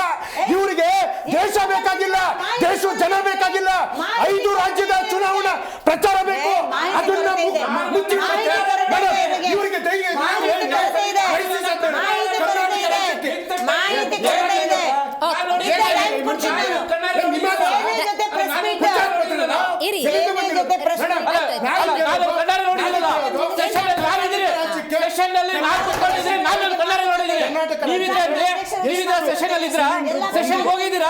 ಎಷ್ಟು ತೊಂದರೆ ಆದಾಗ ಸಿಲಿಂಡರ್ನ ಕೊಟ್ಟಿದ್ದಾರೆ. ಮತ್ತೆ ಕರ್ನಾಟಕಕ್ಕೆ ಯಾವ್ದಾದ್ರು ಭರವಸೆ ಕೊಡ್ಬೇಕಲ್ಲ ಮೇಡಮ್. ಇವರೆಲ್ಲ ಮಾಡಿದ್ರಿ ರಿಷಿಕ್ ಅವರೇ, ಏನು ಪಂಚರಾಜ್ಯಗಳ ಚುನಾವಣೆಯಲ್ಲಿದೆ, ಅಲ್ಲಿಗೆ ಹೋಗೋ ಸಿಲಿಂಡರ್ ಪ್ರಮಾಣ ಕರ್ನಾಟಕಕ್ಕೆ ಬರ್ತಿರೋ ಪ್ರಮಾಣ ಮೇಡಮ್ ನೋಡಿ, ಇದೆಲ್ಲ ಫುಲ್ ಬರೀ ಬೋಗಸ್ ನಿಮಗೆ. ನೋಡಿ, ಈಗ ತಾನೇ ಆನ್ ದ ಲೈವ್ ಏರಲ್ಲಿ ಏನ್ ಹೇಳಿದ್ರು, 50,000 60,000 ಅಂತ ಹೇಳಿದ್ರು ಗ್ಯಾರಂಟಿ ಸ್ಕೀಮ್ ಅಲ್ಲಿ ಅಧ್ಯಕ್ಷರಿಗೆ ಅಂತ. ಈಗ ಹೇಳ್ತಾ ಇರೋದು 5 lakh on the record 5 lakh ಸಂಪೂರ್ಣ ಸಿಬ್ಬಂದಿಗಳಿಗೆ.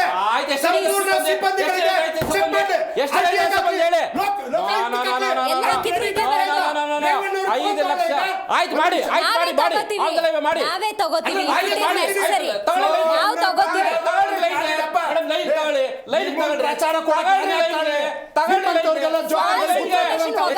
ವೀಕ್ಷಕರು ಗಮನಿಸಿ, ಕಾಂಗ್ರೆಸ್ ಅವರು HM ರೇವಣ್ಣ ಅವರಿಗೆ ಲೈವ್ ತಗೊಳ್ತಾರಂತೆ. ಲೈವ್ ತಗೊಳ್ರಿ, ಈಗ ಲೈವ್ ತಗೊಳ್ಳಿ, ಫೋನ್ ಮಾಡಿ. HM ರೇವಣ್ಣ ಅವರು ಲೈವ್ ತಗೊಳ್ಳಿ, ಫೋನ್ ಮಾಡಿ. ನಾನು ಯಾಕೆ ಮಂಚ ಉತ್ತರ ಕೊಡ್ಲಿ? ಲೈವ್ ತಗೊಳ್ಳಿ. HM ರೇವಣ್ಣ ಅವರು ದಯಮಾಡಿ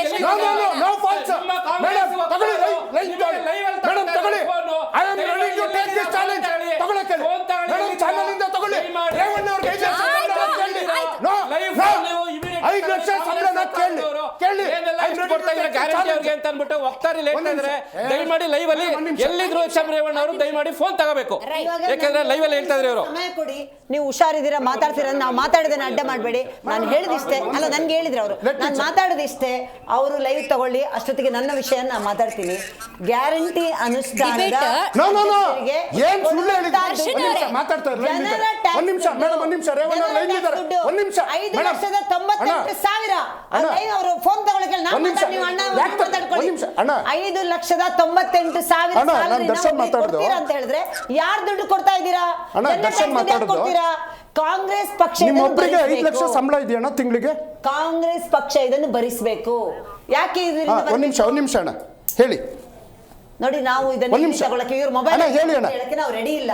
ನಾನು ಹೇಳಿಷ್ಟೇ ಅಣ್ಣ, ಹೇಳಿ ಮಾತಾಡಿ ಅಣ್ಣ, ಕೇಳಿಸ್ತಾ ಇದೆ. ಈಗಿರುವ ಪರಿಸ್ಥಿತಿ 5 ಲಕ್ಷ ರೂಪಾಯಿ ನಿಮ್ಮೊಬ್ಬರಿಗೆ ಸಂಬಳನ ಅಣ್ಣ? 5 ಲಕ್ಷ ರೂಪಾಯಿ ನಿಮ್ಮೊಬ್ಬರಿಗೆ ಸಂಬಳನ ಅಣ್ಣ? ನಾನು ಒಬ್ಬರಿಗೆ ಅಂತಲ್ಲಪ್ಪ, ಎಲ್ಲಾ ಚೇರ್ಮನ್ಗಳಿಗೂ ಈ ರಾಜ್ಯದಲ್ಲಿರೋ ಚೇರ್ಮನ್ಗಳಿಗೆಲ್ಲ ಕನ್ಫರ್ಮ್ ಆಯ್ತಲ್ಲಪ್ಪ, ಇದು ಕಟ್ ಮಾಡಿ.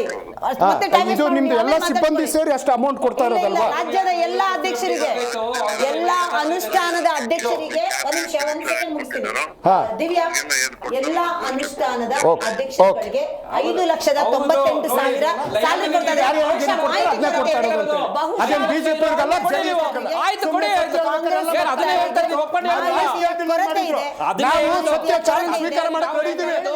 ಮಾತಾಡ್ಕೊಂಡು ಪ್ರಚಾರ ತಗೊಳ್ಳೋಕೆ ಕಾಂಗ್ರೆಸ್ ಹೋಗ್ತಾರ. 5 ಲಕ್ಷ ಯಾರು ಕೊಡ್ತಾ ಇದ್ದಾರೆ, ಎಷ್ಟು ಅಂತಾರೆ, ನಾವು ಅದನ್ನೇ ಹೇಳ್ತಾ ಇರೋದು. 5 ಲಕ್ಷ ಕೊಟ್ಬಿಡಿ ಆಯ್ತು. ಈಗ ಇಲ್ಲಿ ಮಧ್ಯೆ ಮಾತಾಡ್ಕೊಂಡು ಅದ್ರಿಂದ ಪ್ರಶಸ್ತಿ ಕೊಡಲ್ಲ ಅವನು. ಯಾರು ಪ್ರಶಸ್ತಿ ತಗೊಳಕಿಲ್ಲ. ಬೇರೆಲ್ಲ 5 ಲಕ್ಷ ಕೊಡ್ತಾ ಇರೋದು ನಿಜ. ಎಲ್ಲಾ ಚೇರ್ಮನ್ ಗಳಿಗೆ 5,98,000 ಸ್ಯಾಲರಿನ ಕೊಡ್ತಾ ಇದ್ದಾರೆ, ಕೊಡ್ಲಿ. ಆದ್ರೆ ಆ ಸ್ಯಾಲರಿನ ಕಾಂಗ್ರೆಸ್ ಪಕ್ಷ ಹೇಳಿರುವಂತ ಗ್ಯಾರಂಟಿಗೆ ಅನುಷ್ಠಾನ ಮಾಡಕ್ಕೆ ಅಂತ ಹೇಳಿ ಗವರ್ಮೆಂಟ್ ಇಂದ ಜನರ ಟ್ಯಾಕ್ಸ್ ದುಡ್ಡು ಕೊಡಬೇಡಿ. ಸ್ಟಾಕ್ ಕೊಟ್ಟಿಲ್ಲ.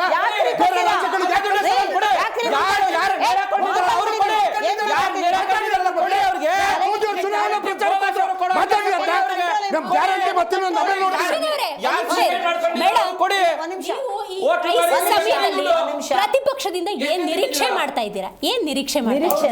ಜನರಿಗೆ ಪ್ಯಾನಿಕ್ ಮಾಡದೆ ಇವತ್ತು ಕೂಡ 10 ಕೋಟಿ ದುಡ್ಡನ್ನ ವೈನಾಡ್ ಸಂತ್ರಸ್ತರಿಗೆ ಕೊಡ್ತಾರೆ. ಕರ್ನಾಟಕದ ಜನರಲ್ಲಿ ಹೋಟೆಲ್ಗಳಲ್ಲಿ ತೊಂದರೆ ಪಡುವವರಿದ್ದಾರೆ, ದಯವಿಟ್ಟು ಯಾರಿಗೆ ಲಾಸ್ ಆಗಿದೆ ಅವ್ರಿಗೆ ಕೊಡಿ. ಇದೊಂದು ಸ್ಪೆಷಲ್ ಗ್ರಾಂಟ್ ಅನ್ನು ಮಾಡಿ. 10 ಕೋಟಿ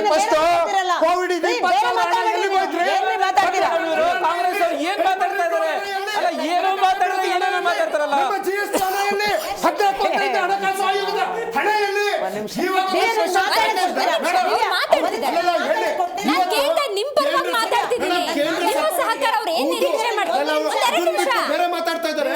ಇವತ್ತು ಕೇಂದ್ರ ಸರ್ಕಾರ ಒಂದು ಸ್ಪೆಷಲ್ ಪ್ಯಾಕೇಜ್ ನಮ್ಗೆ ದಯವಿಟ್ಟು 1 ನಿಮಿಷ ಆದ್ರೆ ಅವಕಾಶ.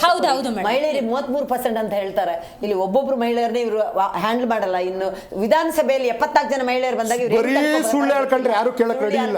ನೀವು ಮಾತಾಡೋ ವಿಷಯ ಮಾತಾಡಿ. ವಾಹಿನಿ ಮುಖಾಂತರ ದಿವ್ಯಾ 10 ಕೋಟಿ ತಾಲಿಬಾನಿಗೆ 800 ಕೋಟಿ ಕೊಟ್ಟಲ್ಲ, ಉತ್ತರ ಹೇಳಿ.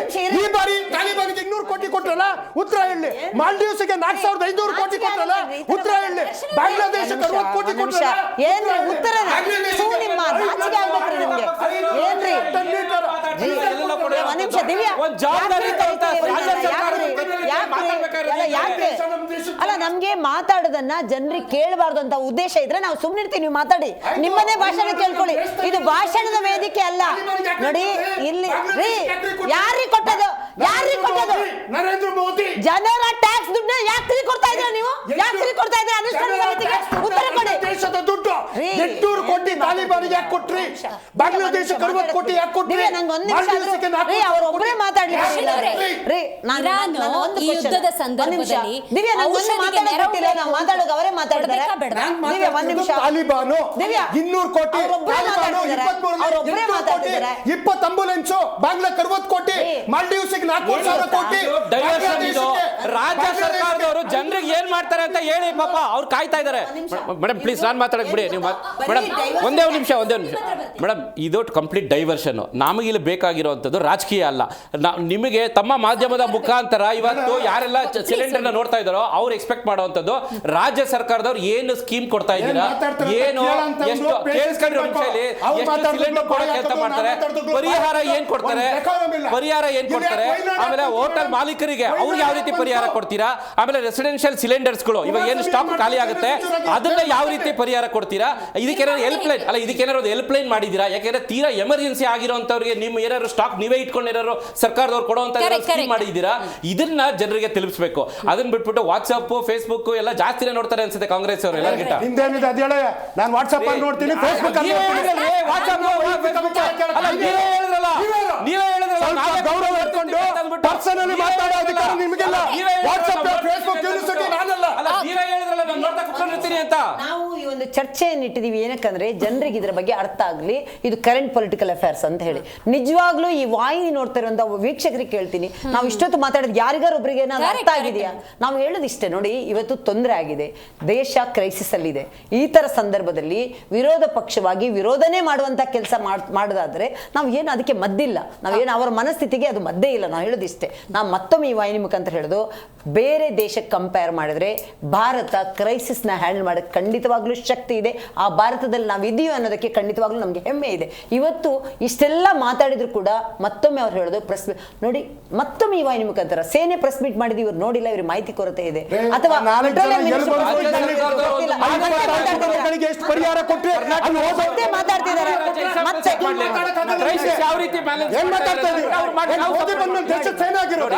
ಈಗ ರಾಜ್ಯ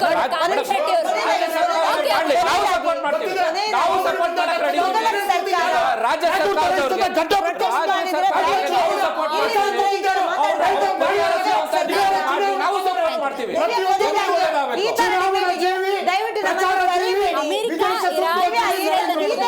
ನಮ್ಮನ್ನು ಕರಿಬೇಡಿ. ಅವ್ರನ್ನೇ ಇಂತಹ ಸಂದರ್ಭದಲ್ಲಿ ಕೇಂದ್ರ ಸರ್ಕಾರ ಪರಿಸ್ಥಿತಿಯನ್ನ ಹೆಂಗೆ ನಿಭಾಯಿಸ್ತಿದೆ ಅನ್ನೋದು ಬಹಳ ಮುಖ್ಯ ಆಗತ್ತೆ. ವಾಸ್ತವದಲ್ಲಿ ಅಲ್ಲಿ ಕೊಡುವಂತ ಹೇಳಿಕೆಗೂ ಇಲ್ಲ ಆಗ್ತಿರುವಂತ ಸಮಸ್ಯೆಗೂ ತಾಳಮೇಳ ಆಗ್ತಿಲ್ಲ ಅಂದಾಗ ಸ್ಟಾಕ್ ಎಷ್ಟಿದೆ, ಎಷ್ಟು ಜನರನ್ನು ತಲುಪಿದೆ, ರಾಜ್ಯ ಸರ್ಕಾರಗಳ ಪಾತ್ರ ಏನು, ಎಮರ್ಜೆನ್ಸಿ ಅಂದ ಸಂದರ್ಭದಲ್ಲಿ ರಾಜ್ಯ ಸರ್ಕಾರ ಅವರಿಗೆ ಸಿಲಿಂಡರ್ನ ಒದಗಿಸುವಂತ ನಿಟ್ಟಿನಲ್ಲಿ ಯಾವ ರೀತಿ ಕ್ರಮಕ್ಕೆ ಮುಂದಾಗಬೇಕು. ಯಾಕಂದ್ರೆ ಈಗಾಗಲೇ ಹನುಮಂತ ಅನ್ನುವಂಥ ಹೋಟೆಲ್ ಉದ್ಯಮಿ ಸಾವಿಗೀಡಾಗಿದ್ದಾರೆ, ಸಾಲದ ಬಾಧೆ. ಆ ನಿಟ್ಟಿನಲ್ಲಿ ಕೇಂದ್ರ ಹಾಗೂ ರಾಜ್ಯ ಸರ್ಕಾರಗಳು ಈ ಸಮಸ್ಯೆಯನ್ನು ಬಗೆಹರಿಸುವಂತ ನಿಟ್ಟಿನಲ್ಲಿ ಜೊತೆಯಾಗಿ ನಿಂತ್ಕೊಳ್ಳಿ. ಕೇಂದ್ರ ಆಗಲಿ ರಾಜ್ಯ ಆಗಲಿ ಪ್ರತಿಪಕ್ಷ ಅಂತ ಯಾರಿದ್ದಾರೆ ಅವರೆಲ್ಲ ಸಹಕಾರವನ್ನು ನೀಡಲಿ ಅಂತ ಹೇಳ್ತೀವಿ. ಇವತ್ತಿನ ಕಾರ್ಯಕ್ರಮವನ್ನು ಮುಗಿಸೋಣ. ನೋಡ್ತಾ ಇರಿ ಜೀ ಕನ್ನಡ ನ್ಯೂಸ್, ಸತ್ಯವೇ ಸುದ್ದಿಯ ಜೀವಾಳ.